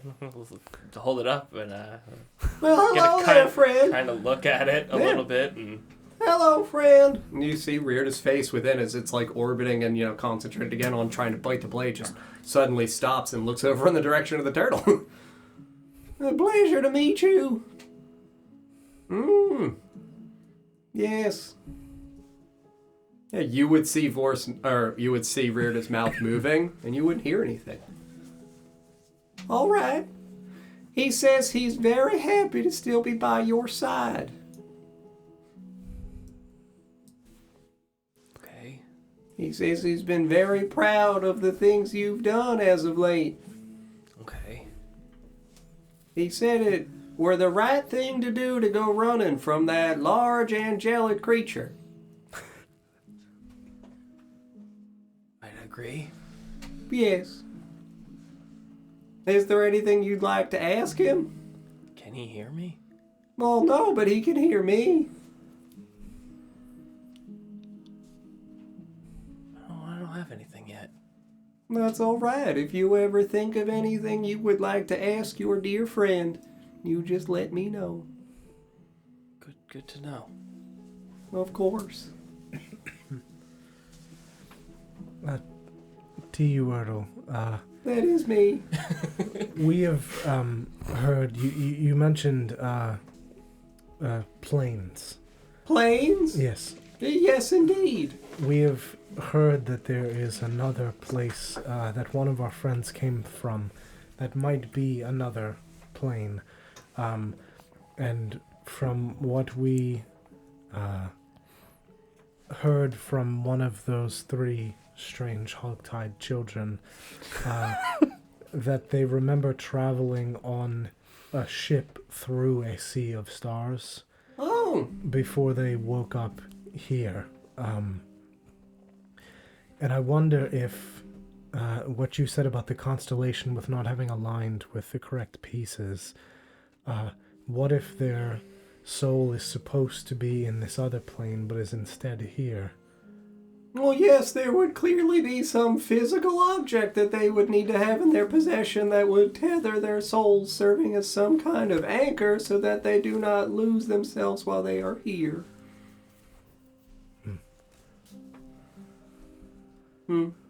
Something that they have with them now, or something that they need to find before they can return back? Something that they have with them now, so this way while they are here, they do not lose themselves to the chaotic mess that is the, as you called it, astral sea.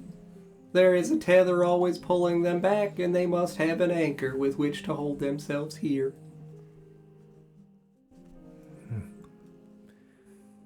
Not sure what the objects could be that they have. I mean, the one has anything and everything. Yes. Quite literally anything. Grimdar has a hat, but he found that down here, so I don't think that is his tether.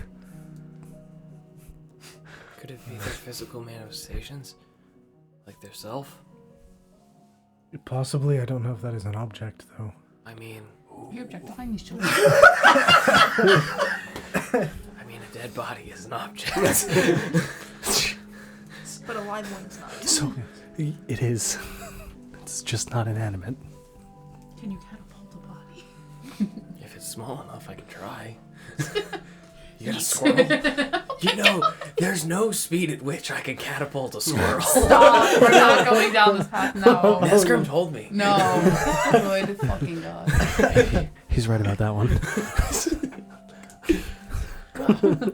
Do we all have these objects that tether us to our bodies, or is that only people that are Well, there reborn? exists within each a metaphysical thing that does tether us here to our mortal flesh. I think that it, well, I think that a star, sure, but I think that is the soul. I think that there is a simultaneous connection with our soul within the body as well as our soul within the sea of stars. As that elven man did ascribe the idea of a star within him. Yes. He was just very presently minded that that was his soul connected to the sky. Interesting. He was a very wise man, I do believe. It sounds like he was, yes. Very well spoken, too. Yes. That He is would sit and wonderful. give me speeches that would last hours. Well, to a turtle. Yes. Sounds like a wonderful man. Oh, yes. I do very much look forward to going to see them again. I mean, listen, he understands that. I'm sure he'll. In Ether's mind, don't tell him. Don't tell him, please. It's just Yes, that sounds wonderful. You're a very honest man, thank you. You betrayed my trust. I'm Just not- like a little wrinkly smile at the edge of his turtle beak. And to his mind, I'm not entirely sure he can't hear me or can or cannot hear me. Do not say it. This turtle might be a mind reader. No, that was the music I was looking at. I know whether or not he can hear me or not. You are a wonderful man, T.U. Wordle. Well, thank you. I do believe that I have lived this life to the best of my ability. It seems that way. If you have helped as many people as you have, I hope that in my time I am able to help even a fragment of the amount of people that you have helped. I believe you can. You should believe in yourself, sir. I do. But that is also a part of my deal with Laverna,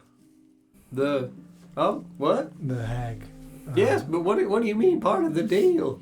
When I die, she gains possession of my soul. Oh, my dear lord. Yes, and I am able to continue my work of ferrying souls, but there are certain souls that she will need me to obtain for her.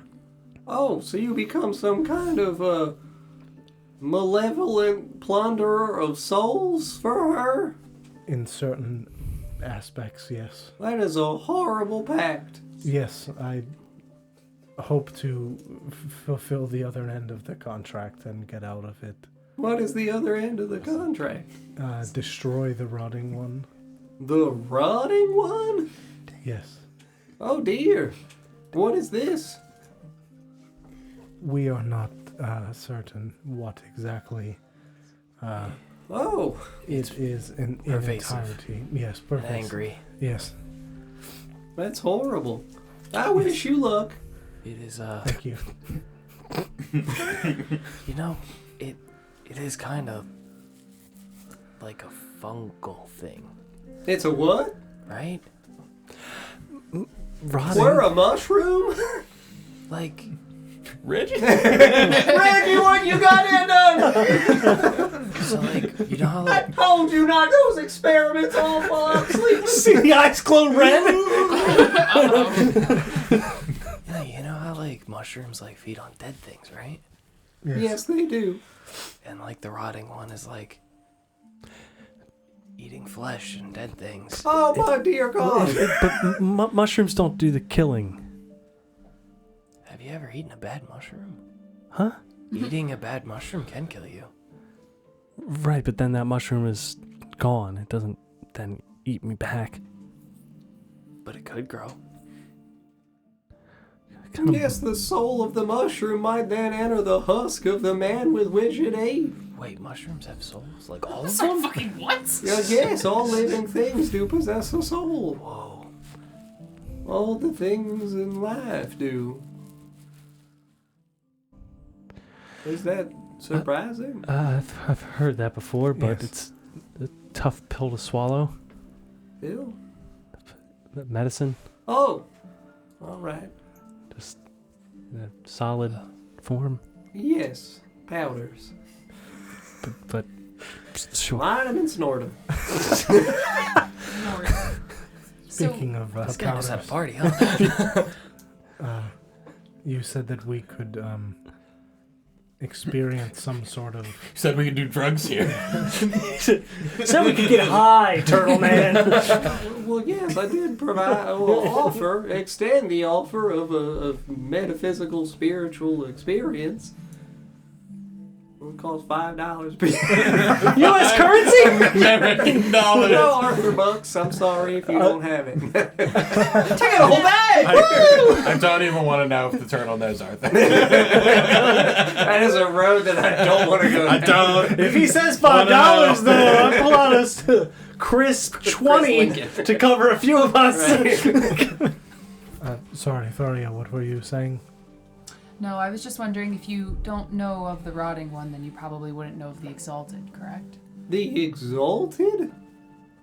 Don't worry about it. The exalted Magus. Oh, the Magus. Well, yes, that was one of the prime people on the council within Imperia. Very powerful wizard. Do you know his name? Name? No, he did not ever give me a name. What about the others on the council?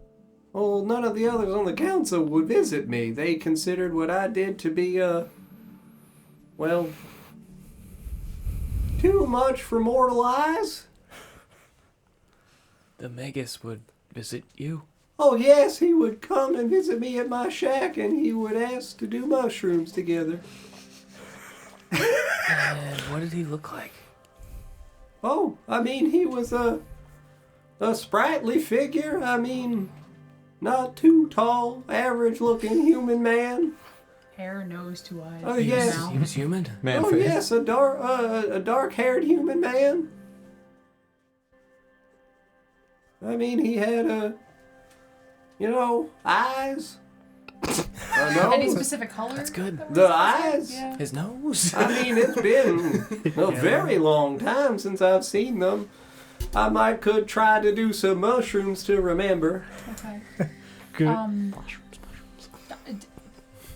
Do my friends, have you seen people of their type before? I know you've done... The bear?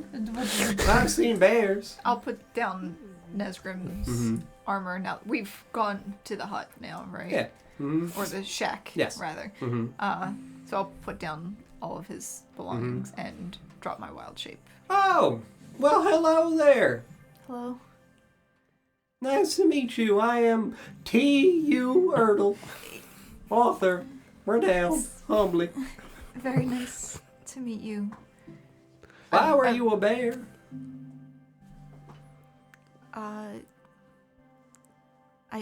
I needed to be a bear when we were in the city, and Oh, I'm stronger that way, so... I disagree. Humbly.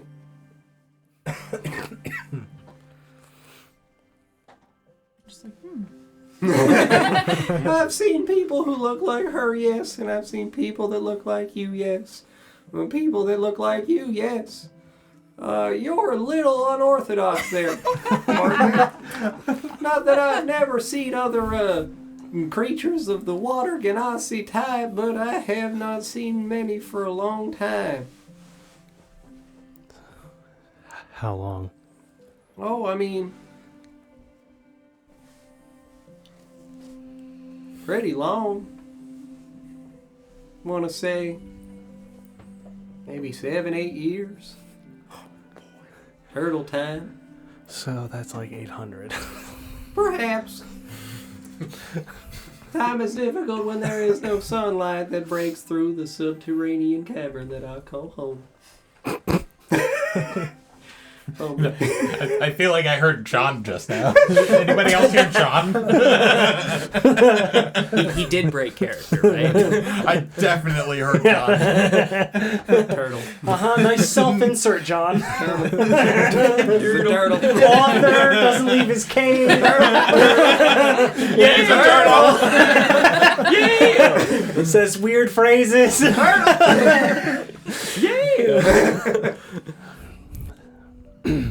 Yeah. I've never seen a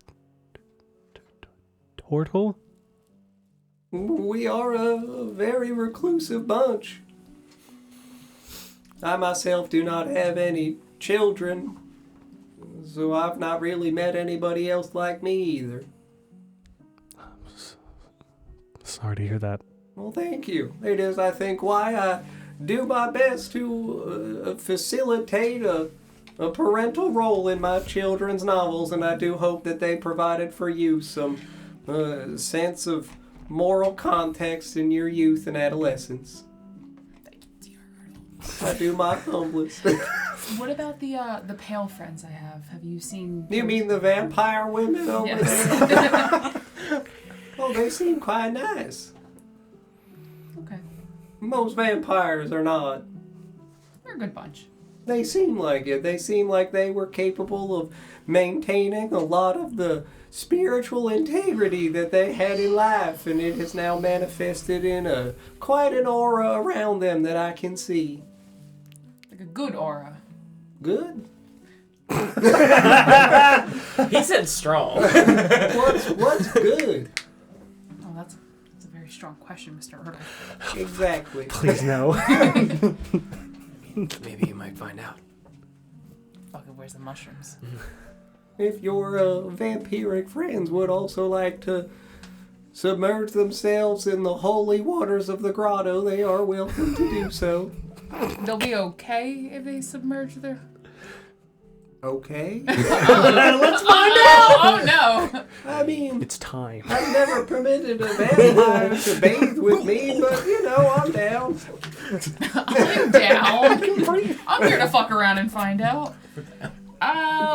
Maybe. I'll give it a solid maybe. Certainly, I mean, the waters are not going anywhere should you try it for the first time without them and then find it to be an enlightening experience. I could welcome them into the waters next time. Okay. Some of them would like burst into flames or something if they accidentally trip in. No, the baptismal waters here are quite nice.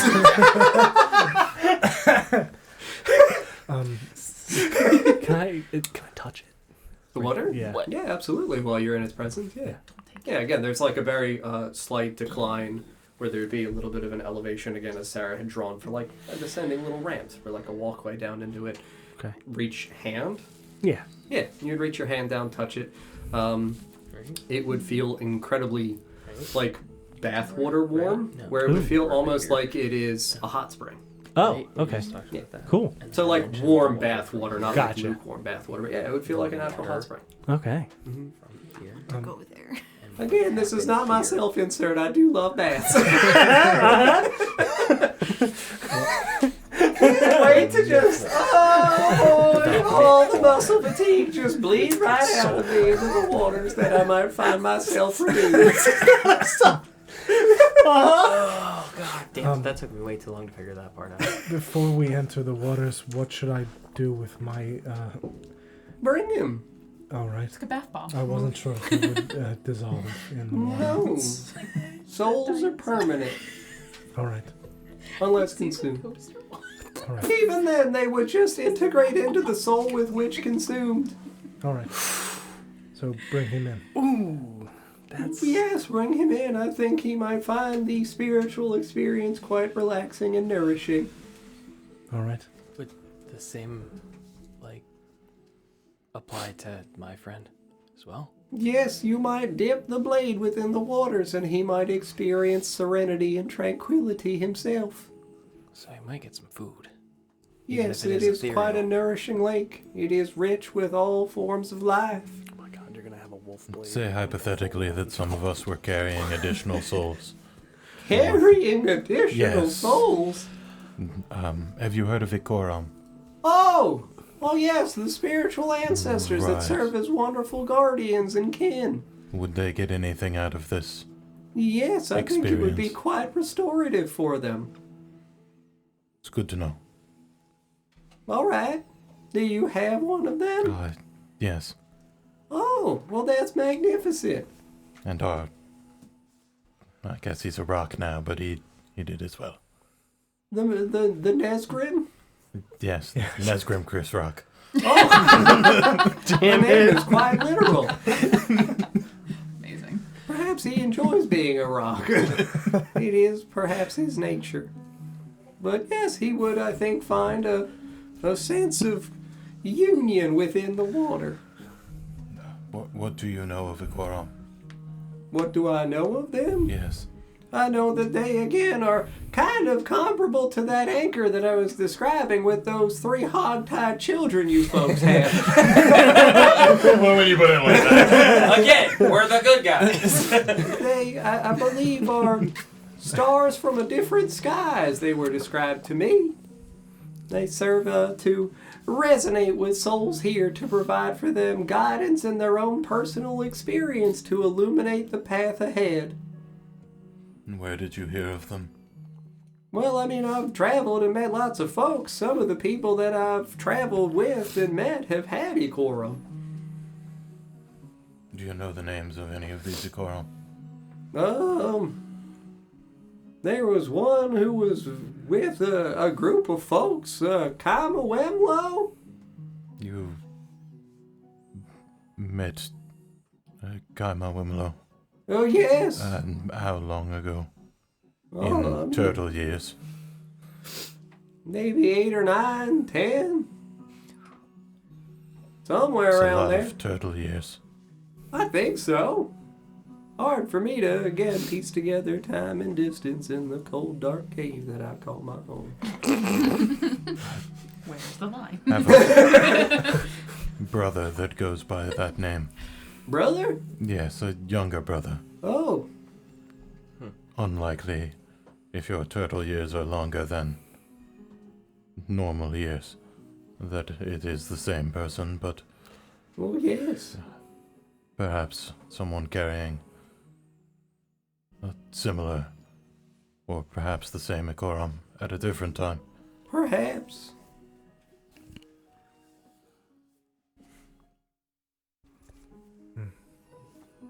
I guess what he was saying might have some air of truth to it.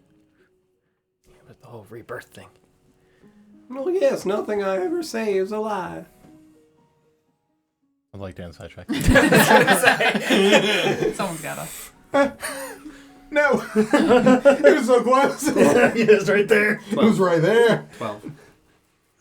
Still good. It's 14. Yeah, I mean, No! Yes. No! Yes.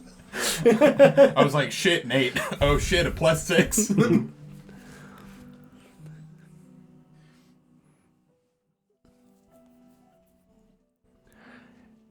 Is everybody ready to do shrooms and get in the tub? Cannonball. Sorry, cowabunga? Is that what it is now?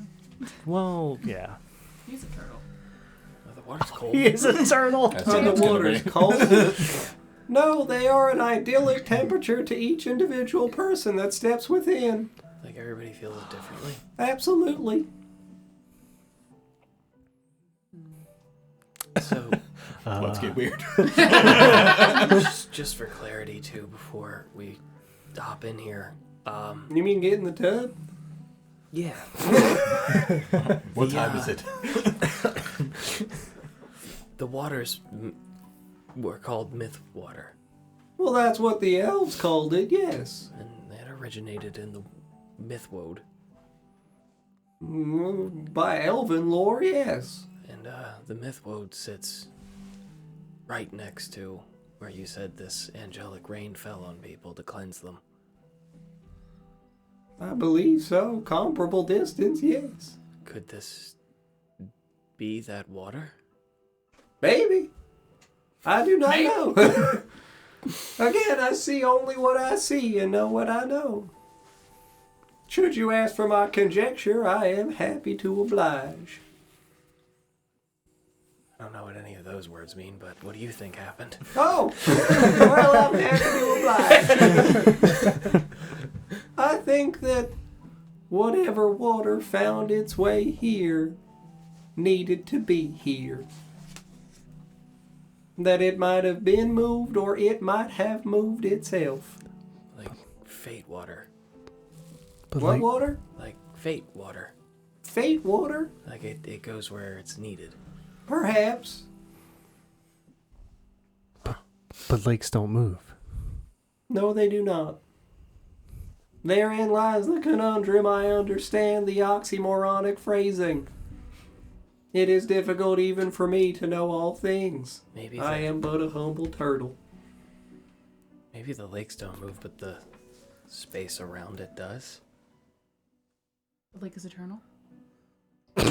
I haven't nearly taken enough mushrooms to have this conversation yet, but You've already started? that's what I'm saying. I am hungry.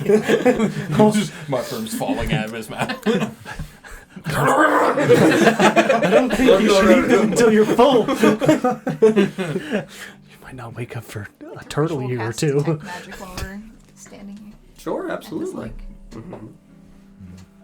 If we enter this lake together, will we... in other times that we've had similar journeys, we've witnessed each other's experiences. Being present together. Forgive me, what? I was checking my turtle phone. It's just the seashell. I had a collect call. From who? From the Vegas! I can hear the waters calling. Iris, is that you? Oh my god. How did you get this number? Well, goddamn it, I have an extended warranty. I don't need a second one for my shack! My fleet of shells. Hold on, I just want a cruise. King Prince of Africa? 1, 4, 2, 3, 7, 8. I'm pretty sure never done your that. social would be like 2. One, He's getting actually. scammed! I am the first. What did you ask? I asked if we partake in this experience together, if we would witness each other's experiences. Oh, yes, once you submerge yourselves in the water, you will fall into a strange sense of collective unconsciousness that one experiences while back in the sea of stars. Is that safe in the water? Eaton? Oh, yes, one does not need to breathe within these waters. All right.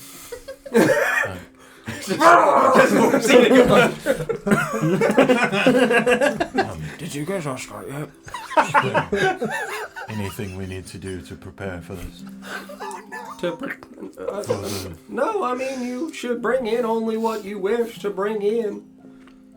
I do not promote communal nudity, so, I mean, you are welcome to maintain your clothing. I understand. Just the shirt. I will be entering into my shell in totality. Ooh, bear. I don't like totality. I really don't. It is necessary for me to. Is there anything we shouldn't bring with?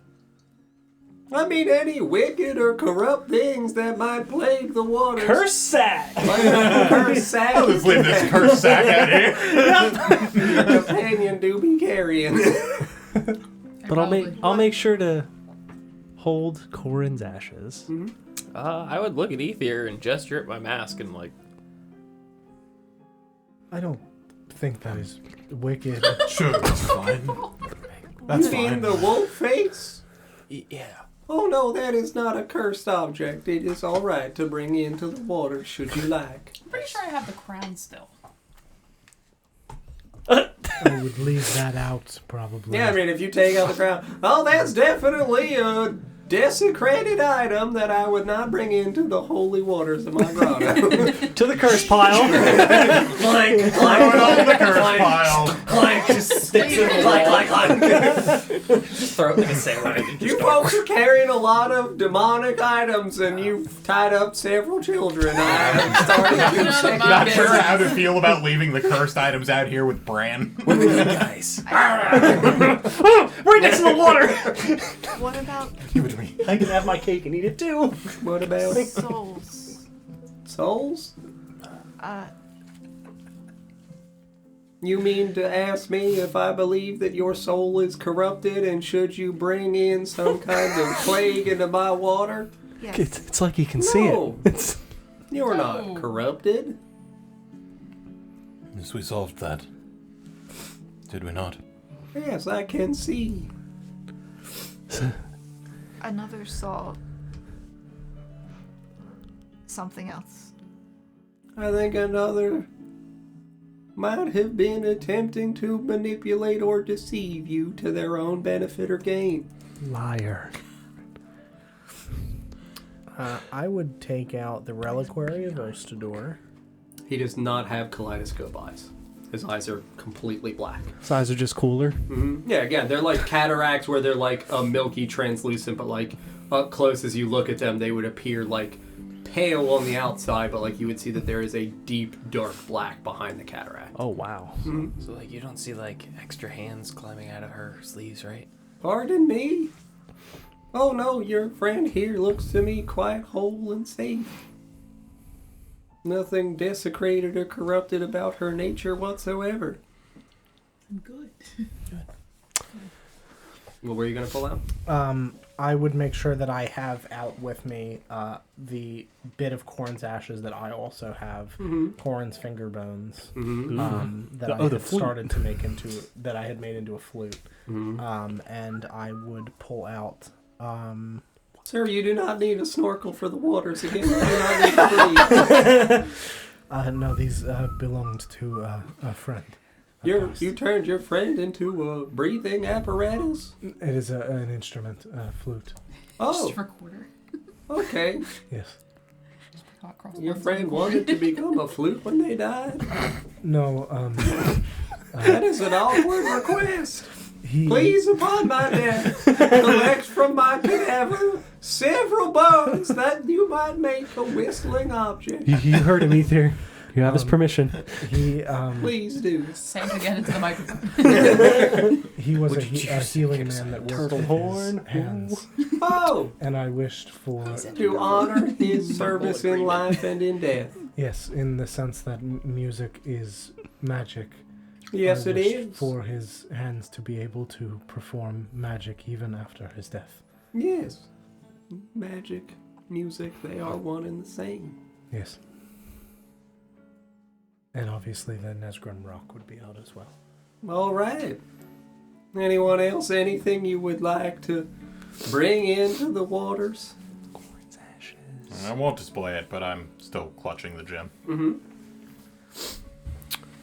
Instinctually, I'm gonna take my shirt off before getting in the water because I don't want it to be. So again, I do not, mandate that nudity is a requirement, but I just don't want to get my shirt wet. oh, that is also fair and acceptable. Can one choose to breathe the water? choose to breathe it? Well, no. None of the waters may leave this place. Keep it out of your lungs. Fish boy. I would still attempt. Sure.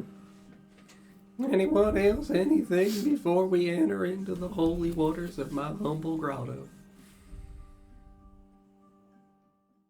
Going once. You can sense curses? Well, yes. They give off a vile rhythmic energy that radiates within my shell. Bad vibes. Again, you say vibes. I do not understand the meaning of this word. Vibrations. Oh, vibrations. Yeah. Quite like music, yes. Absolutely. Like good vibrations. There It's a is a colloquial dull term. hum from all things wicked within my presence. Have we left all of those things? I just point to the pile. Yes, of that's a very pile. large collection of cursed trinkets and objects that you have collected. But no, I sense nothing else wicked, malevolent, or corrupted on your possessions. Are any of the others with us as well? Any of the children or adults? I mean, they'd be like roughly 30 to 50 feet away around the large pot of stew and the small campfire being built, you know. Nobody else came over with the party? Nope. Well, hop in. One after another, please. The waters do need time to adjust. Each individual. Oh dear, there goes the dog again. Just dead for Someone just throws a ball out. I'm behind him. What would be an idyllic temperature of water for you? I would probably say not warm. It would probably be kind of cool, like a swimming pool kind of cool. Joe? I feel like because I've only ever felt cold recently, something warm. Sarah? Probably warm. Done. Why are you doing this? The tropical waters of my home. Turbulent. Oh god, it's a maelstrom. What I remember heat feeling like when it was comfortable and not uncomfortable.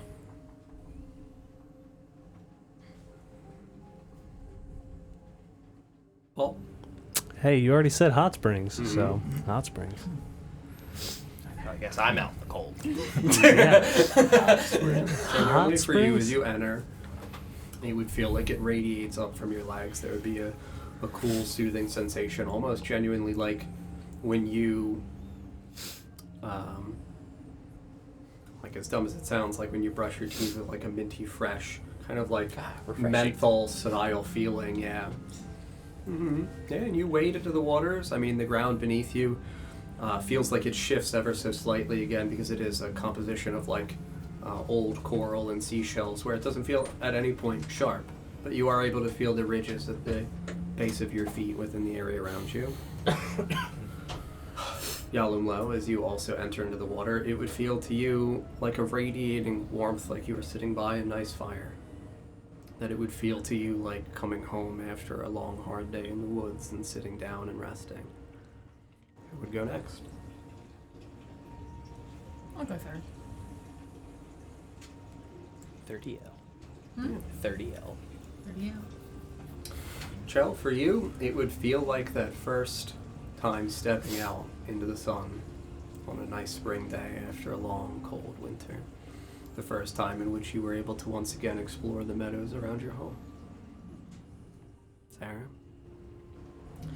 For you, it would feel like those days on which the break and the canopies in the woods back at home when you would work. You would feel that sun ray break through the sparseness in the trees in certain areas. It would be a suddenness.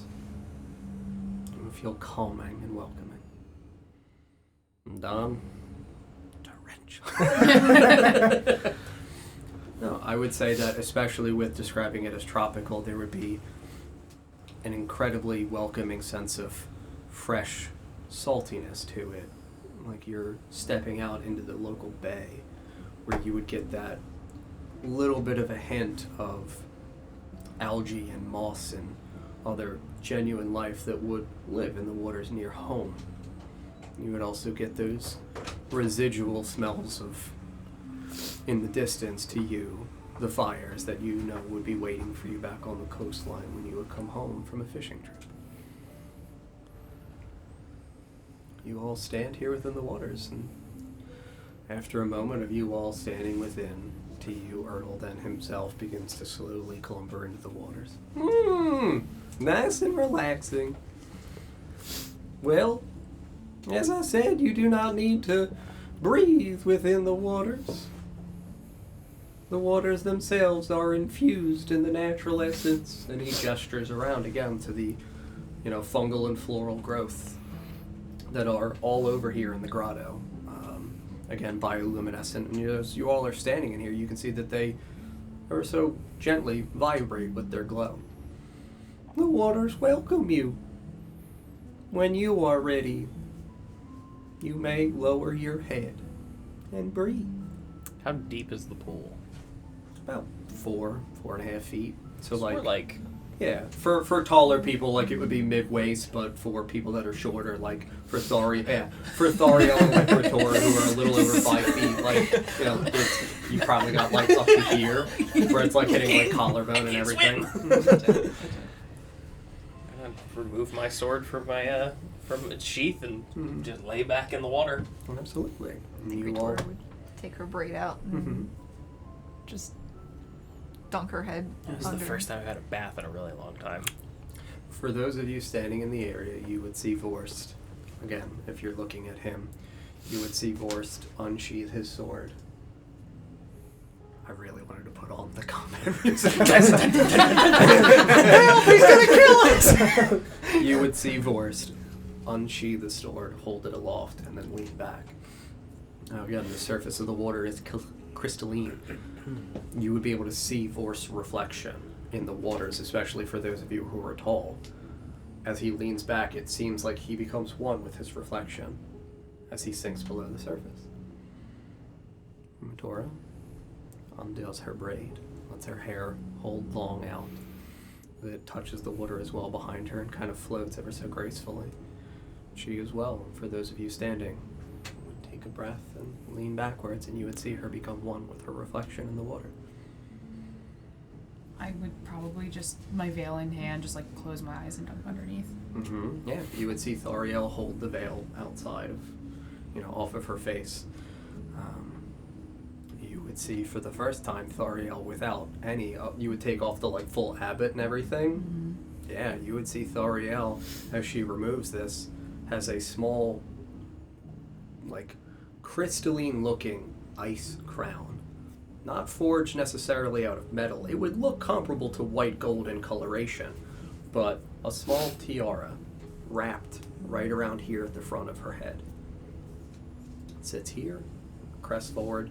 You would see that in the center there is a missing gemstone, like a little indent. You would see that she just, and again also, sinks down below the surface of the water and becomes one with her shadow. I like that she held her nose, even though she knows that she can breathe the water. I would take the other things and kind of float them in the water in front of me and sink down to eye level before sinking the rest of the way down. Yeah, especially the puddle that is Corin's actual ashes. Yeah. What were they contained in? It was like a little bag. Yeah. You would see that the bag itself would float on the surface, start to saturate, and slowly start to sink. Same thing for the actual whistle that you have constructed so far. You would also sink down to eye level and see almost like that strangeness to where right as you get your eyes just to the water level, you would see them breaking through the water and then become stationary. Almost as though, comparable to a lava lamp, but suspended in liquid. What about Nesgrim? Nesgrim's ashes would as well. They would be in the bag. Oh, right. The bag would descend. You would see the bag would soak, the bag would descend. Well, that was Corin's. Nesgrim is the little rock. Oh, sorry, Nesgrim is the rock. Yes, Nesgrim's rock would as well descend. Same thing. Yes. Okay. Yes. Yep. And I would sink in. Yeah, you would see Ether become one with his reflection. Would take off the glove that I'm holding the gem in that hand. And I'd look at it for a second. I'd look up and I'd lock eyes with Felix. I'd give him the cowabunga at his eyes. And then I'd clutch the gem and take a knee and put my head under. Yeah, absolutely. You just go. Cowabunga in his eyes. Yep, all right. Yeah, with a little shrug, like. Just kind of stretch my wings out and hold the bag that I have Corin's ashes in and deeply exhale and just fall back. Yeah, same thing. For no one else, though, the turtle would see you also, though. In the same way you would see Yalamlo become one with his reflection. Turtle would see you as well go under. All of you would be... Then, for him, visible. Still. You all would feel as though time around you, once again, very similar genuinely to how it felt with Arthur, would halt. As though you are encased. Like again, frozen in time. Like again, not actually, but that would be the sensation. He takes off his turtle mask. I told you I will eclipse! I too was a normal turtle. He, Old man Arthur. to you all, as you are beneath the water, you would see your friends around you suspended in liquid, where they would almost look to you as effectively, again, encased in ice, solidified, still three-dimensional, but halted. Like, your eyes still see what is around you, but you can't look around you. You can't move any of the parts of your body. You would then see T.U. Erdl.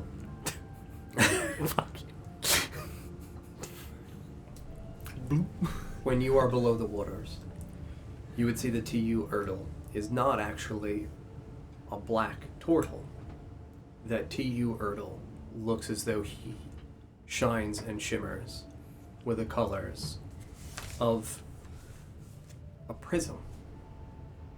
The area that is his leathery turtle composition, in the area from the sides of you that you would be able to see the lower part of his shell, you would see him as he once was. A rainbow. I was gonna say he's like the rainbow fish. Yes, yes. I found my sparkle. Yes, and you would see him lower down. The entirety of his complexion would change, and he would also sink below into the waters around you. He still looks like a turtle. Still obviously looks like a turtle, but he has the prismatic coloration to his shell and skin and complexion. You would also then see that his eyes would go from being a dark hollowing black to a kaleidoscope, and he would be able to move within the water. You all are suspended here. He is capable of movement. Because he's a turtle. Yeah, he's a turtle. He knows how to swim. It's the fastest we've seen him move. Yeah, Well, I he could be a begins to turtle. move at genuinely like a regular pace, very different from what you had seen him before. Who would like to go first? Do we get a choice? I mean, I'm asking as the DM for a volunteer. If not, I I'll volunteer just roll. Lawrence. I mean, I'll just roll if we don't have a volunteer. I'll volunteer as tribute. Yeah. There is a slight pause before he looks in your direction and sees that there is almost this pleading, welcoming look to your eyes, and he just nods in your direction.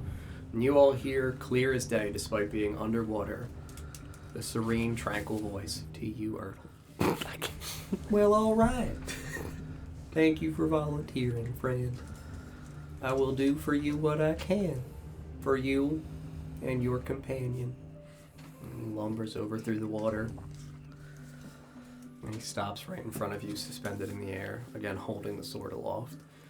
And you would see that he would place his turtly hands and clap them around the edges of the blade. And you would see that he would stand there, and for you, nothing would happen. A moment would pass.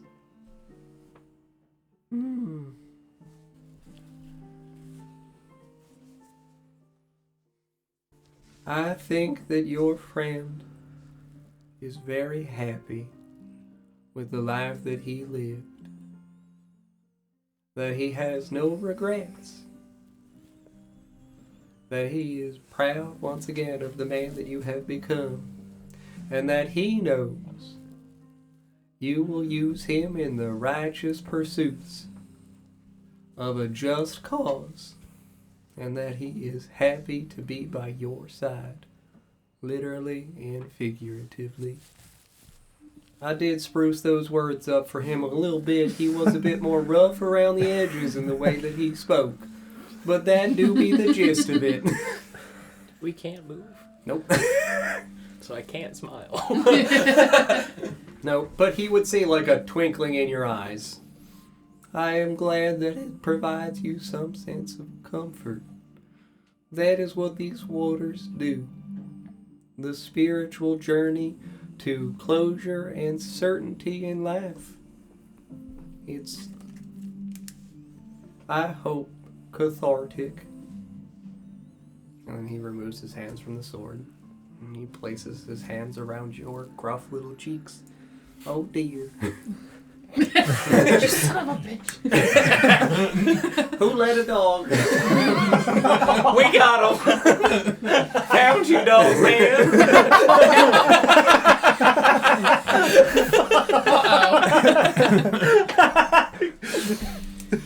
He would place his hands around, again, your cheeks. And again, they would be, rough and leathery because he is a turtle. Now, you all obviously would be able to see this because your unity with Forrest is definitively stronger in terms of your bonding with him as an individual. You would see Vorst standing inside of a tent. For you guys, you would notice that it would be leather bound on the interior where it would look like the inside of animal flesh. You would see that there would be fur rugs adorning the floors, and you would see a young Vorst standing there. You would see a young Rearda standing by him. And the two of them would be genuinely comparing the lengths of their axes. Shaft, as it were. Yeah, you'd see, again, this would be Hot silent stuff. to you, but you would see Vorst, clearly indicating at the shaft of his axe. And then Rearda holding his axe up higher and pointing at the head. You're like... Usually the underneath of the axe. It's a real axe waving contest. But you would see this for a moment, and then you would see, again, because you would be looking inward from the exterior of the tent, like you were in the threshold of the opening of the canopy. You would see T.U. Erdl walk in. As he was? As he is. Okay. You would see, you were upstairs. I heard it on my Okay. phone, yeah. You would see a prismatic sheen to T.U. Erdl as he walks into this area. I think this is a defining moment for you, sir. In terms of the comfort of you with your friend. Axe measure. I do not mean to demonstrate anything crude with this. I mean simply in the idea that you and your friend could stand there, bickering back and forth, saying rude things to each other, with all the merits of kindness and love still hidden behind those words. That each of us demonstrates love, respect, and friendship in different ways. And that what for others might sound hostile or degrading in nature is for you a language of love and comfort. Guilty. I hope that you, with the sense of understanding of yourself and the way in which you exist with people, brings for you a sense of clarity and composure. That you understand that your purpose in life is of your choosing and your volition. That your righteous, just cause is one that you have given to yourself, and to believe in it with all your heart and all your soul. And you guys would see that this would pull back. You guys would once again see the glorious waters around you. You would see T.U. Erdl pulling his hands back from Vor's face. Who would like to go next? I guess I can't move. You can't move, but again, Yeah. genuinely, the way that I've demonstrated this is like he would be able to read it in your eyes. Yeah, I would be reading the Nesgrim thing. Mm-hmm. Yeah. Yeah, no. He would then shuffle over in the water in your direction. And he would take his hands and place them on the Nesgrim rock. And you would see a moment or so pass. You guys, again, have a good experience and a good amount of time with Nesgrim. So as his hands are placed around the stone, you would see, as you are once again sucked into a new vision, suddenly rapidly appearing before you, you would see a very young Nesgrim. Not like the little boy he was that we saw previously, but a teenager. Roughly 17, 18 years old, so like a young, strapping man, standing outside in a wintry forest. And you would see, again, as you guys have Adam as Kristock, his father, looks comparable to him. He looks in his early to mid-40s, so not a spry man, but nothing wildly elderly. And you would see the two of them sparring. Nesgrim seems earnest, and I don't want to say incompetent, but fumbling. And fumbling not because of a lack of martial prowess, but fumbling because of anger and frustration.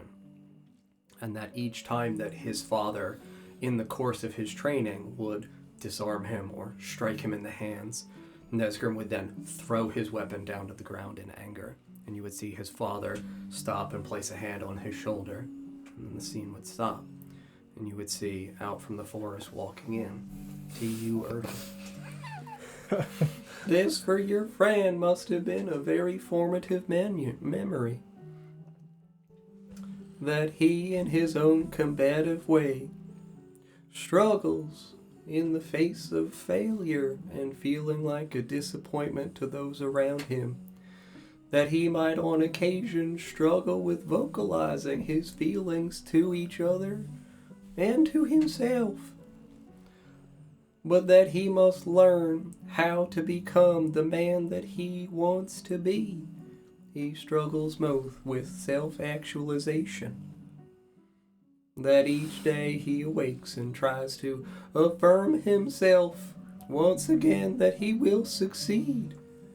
But then in the face of difficulty finds his composure fast fading as he is consumed by the anger within him that grows and builds with each successive failure. He struggles to forget and to move on. But I hope that he knows that he needs no forgiveness from those around him because his offenses to them are not made with malice or mischievous nature in mind or in heart. That he is a good man who only seeks to do well for those around him. And I hope that this brings some peaceful mind to your friend in his passing.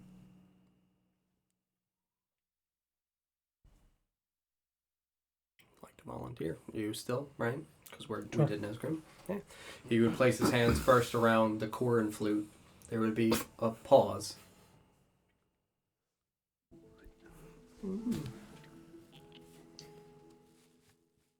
I can tell you that your friend misses you all dearly, and that he wishes you to know that he too knows he lived a life with no regrets, that he demonstrated all that he could for how he was as a man with every action he took, that he believes his path to redemption was an honorable one, and one he hopes that you all emulate in your day-to-day lives, that you live honestly and with a sense of sincerity in the purpose and directions that you have chosen, that he loves each and every one of you, Even Nesgrim. Damn. You'd see him pull back from the boot. And then he would place his hands around Aethier's cheeks as well. And you would see a coastal line. Long extending beach, serene waves lapping against the shoreline. In the distance you would see a fishing boat as it's approaching a wharf at the edge. And you would see standing at the edge of the wharf, looking out, would be a young, roughly maybe 11 to 12-year-old Aethier. Standing, looking out, his hand blocking the sun from his eyes. You would see him waving. You would see T.U. Erdl rise from the water. I do not always choose where I enter into the soul and mind of another. Oh, I pictured him rising and then walking on the water. I'm just imagining top hat first. You just see the little top. This one was a bit of a travel.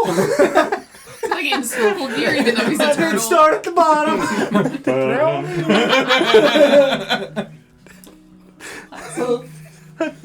Well, I guess this one's Aethier. Alright. This is a very formative memory for you as well, sir. Not the day that you lost your uncle, but the last day that you remember being before you became as you are now. The last day before your training began. The last day you were just you. When I tell you that there is a weight to the tasks that we have achieved in our lives, I mean that sincerely. You carry with you the souls of many others, that you serve for them, similar to I, a beacon in a very dark sky, that you shine for those people and serve for them, as a way home, a lighthouse.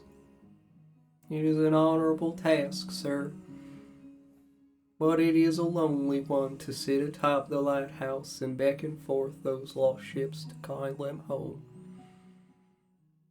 Know that you are a very fortunate one, in that you do not perform this task alone no longer.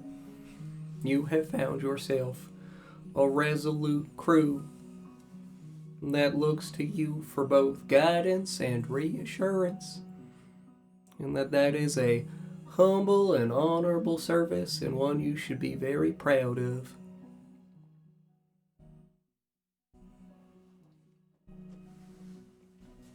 Who would like to go next? 3 people left. Okay. You would see him whoa waddle on over against the bottom of the waters. Again, kind of slouching until he hits Yalumlo.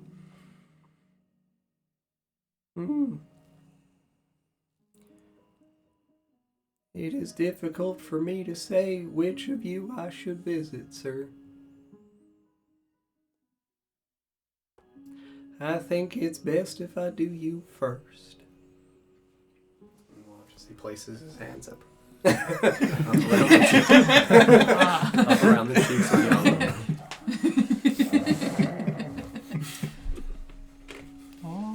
And you all are pulled to a familiar environment that we had once seen before. The base of the lake in which we saw a birth. You would see a man who would look similar to Yalumlo, standing in front of this lake, gazing down into it, almost affixed, entranced. You would see in the distance a series of 4 or 5 older-looking men, bald, barely any hair left, maybe around the sides of their head, in long grayish and brown robes, rushing towards this man who stands transfixed in front of the water. As they reach him and grab his shoulder or his arm or around the back of his cloak, and they attempt to pull, see that they seem unable to move him. Try as they might, multiple of them in unison, they cannot move this man. And then you would see rising out of the lake once again. Oh boy! Oh! Well, you folks don't know him. But your friend does. Your brother was called forth to this lake to serve a purpose. To serve as the impetus for you to leave the village and to find your path here. That you were called forth to serve. In a very, unfortunate to say, sad purpose, but an honorable one, a blessed one of atonement, not for the sins of you, but for the sins of your brother.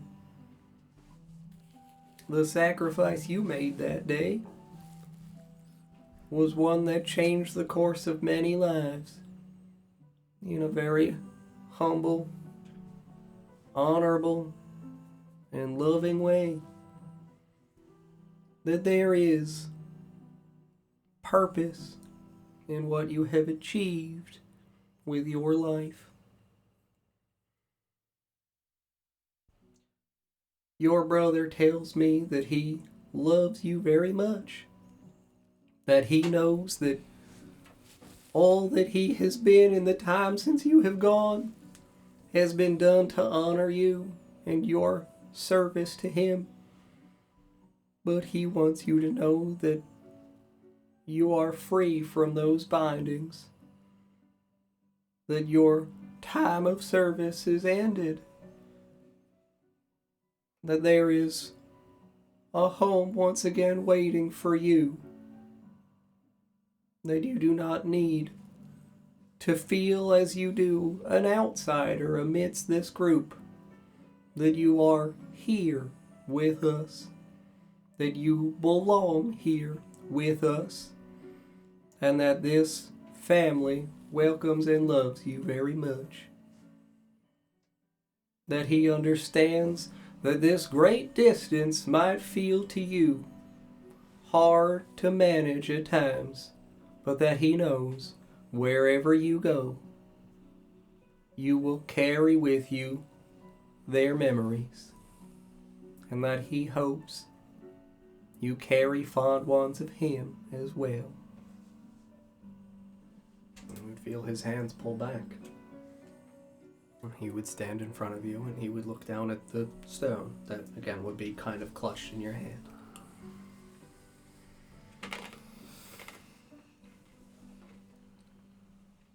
I have never once before spoken to someone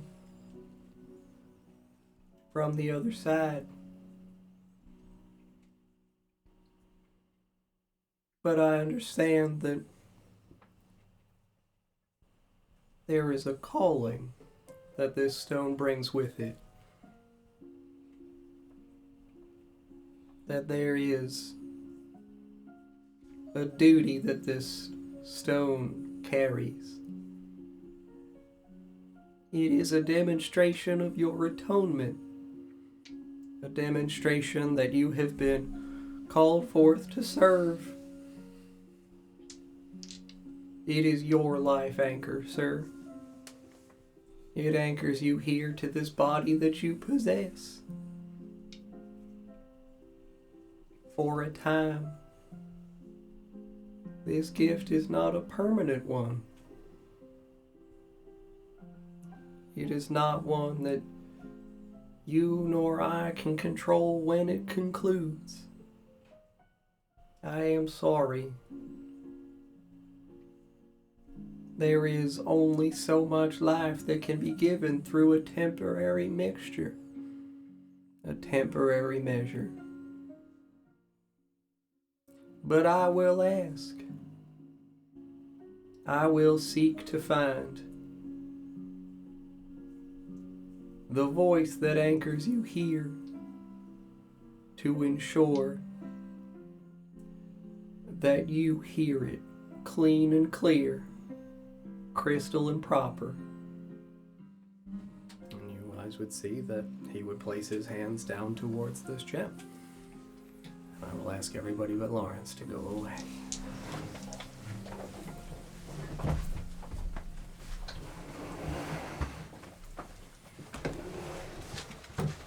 This is the part where he kills me, right?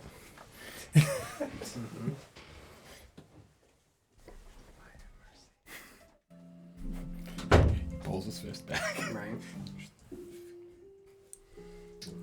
You would see that he would place his small turtly hands around this stone, this turquoise gem that you have had in your possession since you awoke. You would feel alone. You pulled away from this great forest from which you watched your brother stand entranced before this lake. This mystical water that marked your homeland as such a special, unique place. And you would find yourself standing at first looking down at your arms and legs around you as you stand on a beach completely unfamiliar to you, coastal in what would feel comparable to what you had seen first through Aethir's eyes, a shoreline. You would feel the waters warm lapping against your bare feet. As you look down at yourself, you would see the color of your complexion return to you. And you would feel a firm hand hit you on the shoulder from behind. You would notice then that you are wearing almost what would feel like a simple, thin, strapped leather tunic, your bare arms exposed. The hands of the man behind you would feel sharp and scaly, but not unwelcoming, not rough or sternly placed upon you, but gentle. You would look over your shoulder and see a dragonborn man with shining, alternating blue and silver crystalline-looking scales as he smiles down at you, a towering figure, some 7 feet or higher. And you would see that he, too, is comparably dressed in very simple garb. I'm sorry I've not been able to speak with you much, or for some time. It is good to see you. It's good to be seen.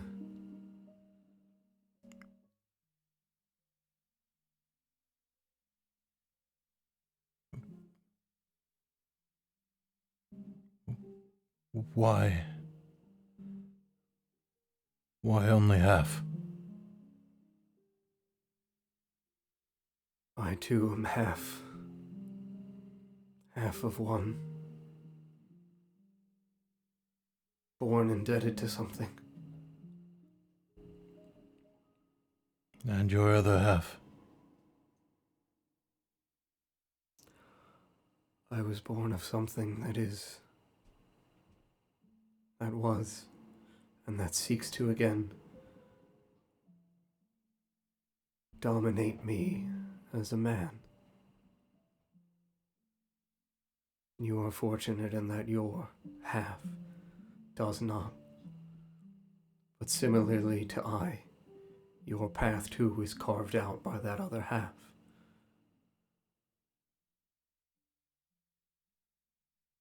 I suppose that's true enough.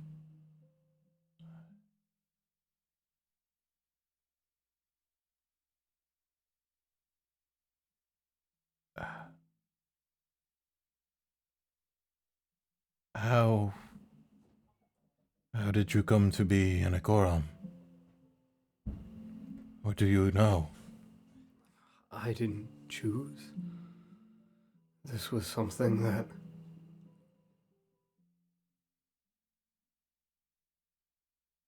hard to say. I feel as though I've died. I feel as though I stand somewhere that he would beckon out as the waves would wash over the shore and strike over the tops of the feet of both of you. I feel as though I am in the midst of time, but also outside of it.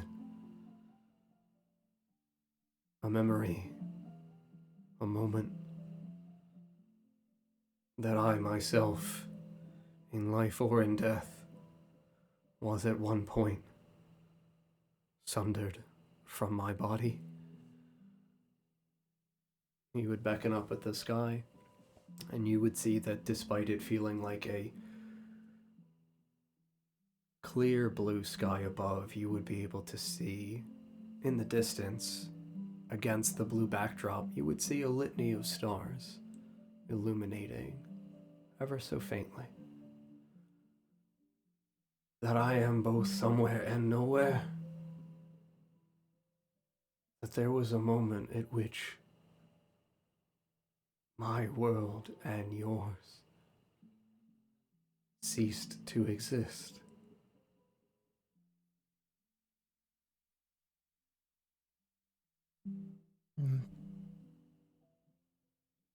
You mean for yourself, or as a physical entity itself? As a physical entity. And yet we're both Here. still here. Yes. Here and not here. As you've described the feeling. Yes. It's why it is difficult for me to really know how to guide you.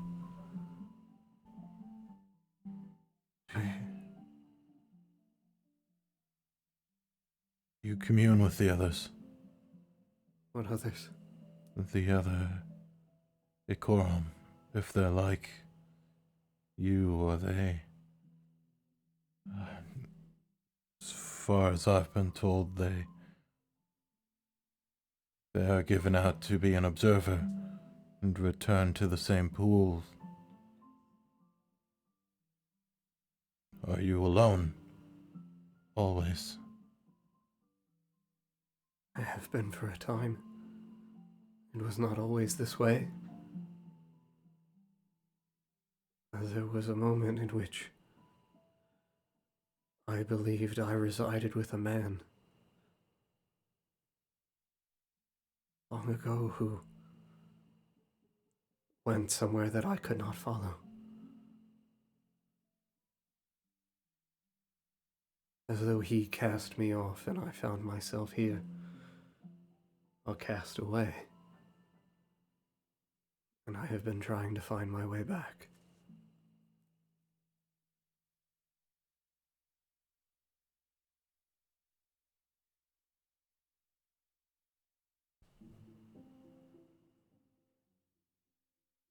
Back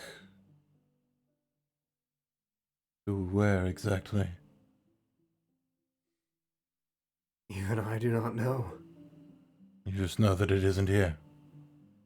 Yes, there is this constant calling to me out in the edge of the horizon, deep into the water. As far as I swim, though, I never find anything. Only this. You would see that he would gesture backwards, and it would look to you eerily just a strip of beach, and then water behind you once again, as though he is in, like, genuinely a very thin inlet of just beach surrounded by an ocean on all sides.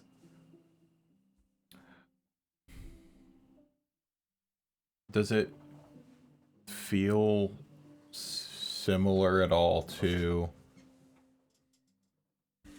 like when we've witnessed Ether ferrying people across? Yes.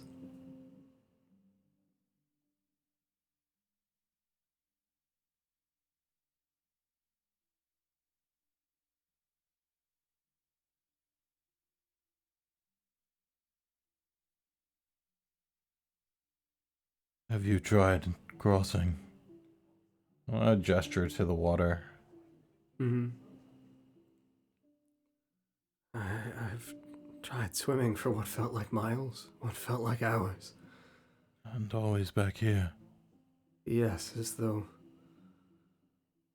this world is some small spherical shape I find myself returning. right here to this lonely island. Tethered here for a purpose, perhaps. I do not know.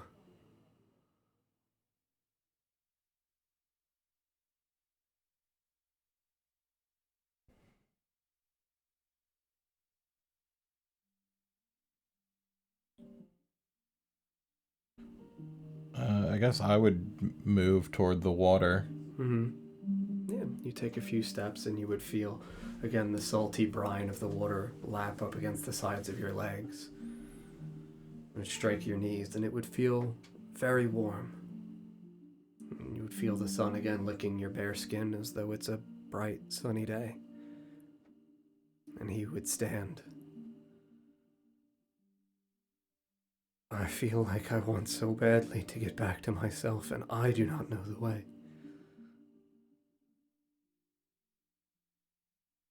And I do not know what holds me from myself.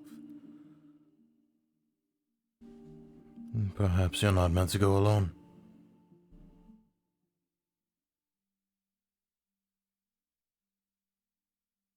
I do not feel that I can ask that of you.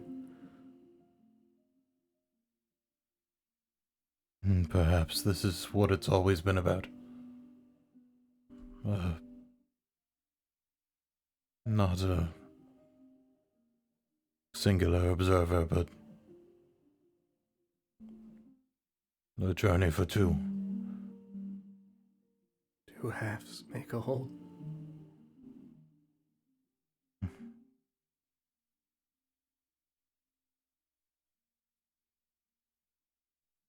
There must be some reason for it, yes?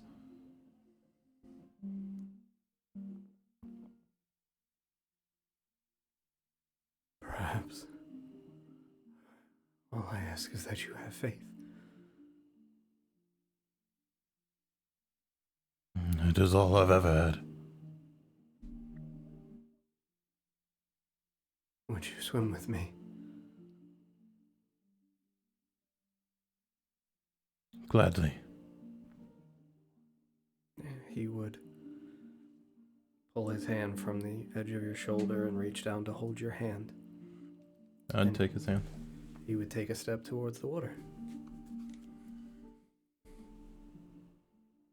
As the two of you walk into the rising water around you, you would feel again a similar sensation as to the waters within the grotto themselves, a warmth. But this time you don't feel any sensation of you becoming stationary.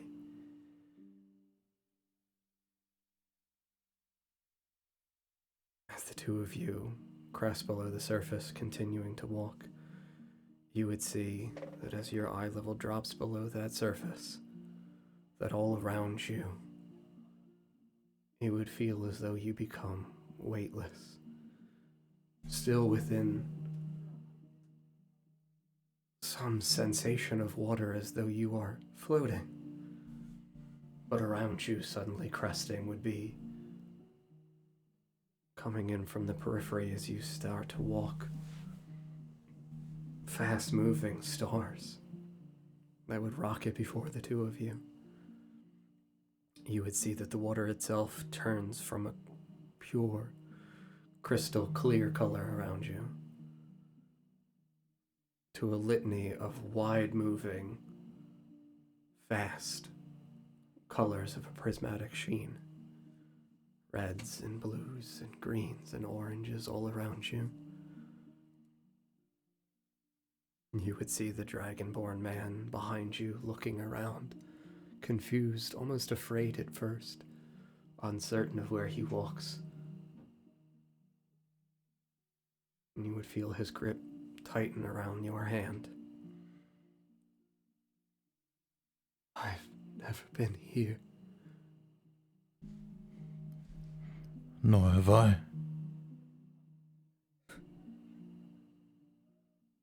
Wherever we're going, thank you for going with me. Thank you for being with me all these years. As you finish saying that and the two of you take a step, you would feel yourself fall in free fall for what would feel simultaneously like an eternity, but also like an instant.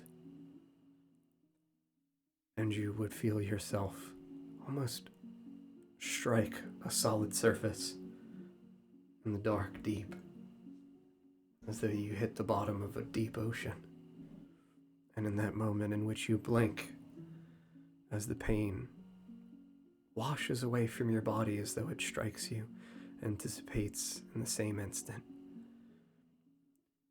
as you open your eyes, you would see all around you, in the distance ahead, a city burning. A city completely unfamiliar to you.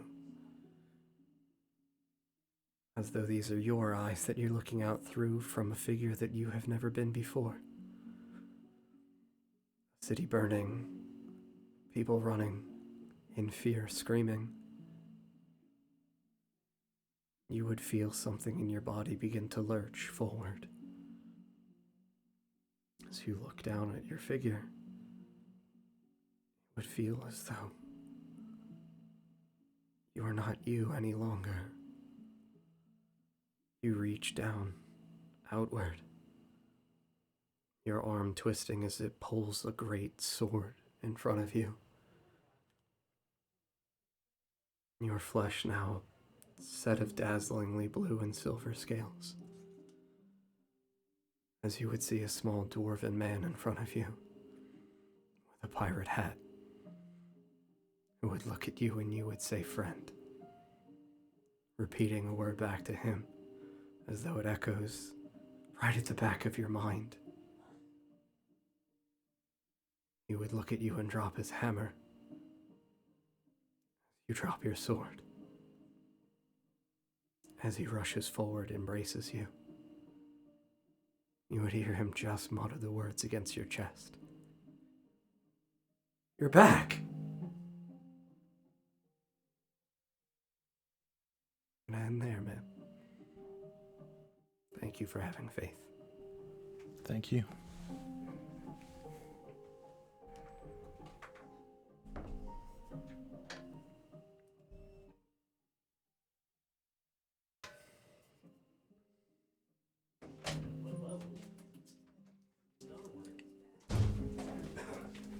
I'll make sure to pull out my chair so Don can't get by. Because he always walks in last because he's a scumbag. Worst.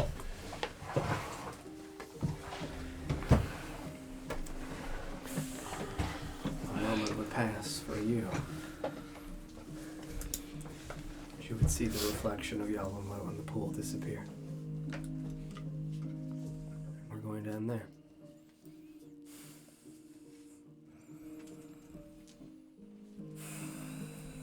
Friends, thank you very much for watching. I hope you enjoyed the episode. Lawrence, thank you for playing.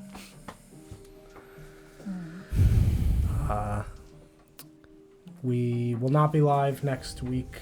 We're off for the holiday. So I will post in Discord if we do any Christmassy related things, but nothing concrete yet. So thank you guys very much for being here and for watching. I hope you have enjoyed the stories that we tell. And thank you all for another wonderful year of D&D.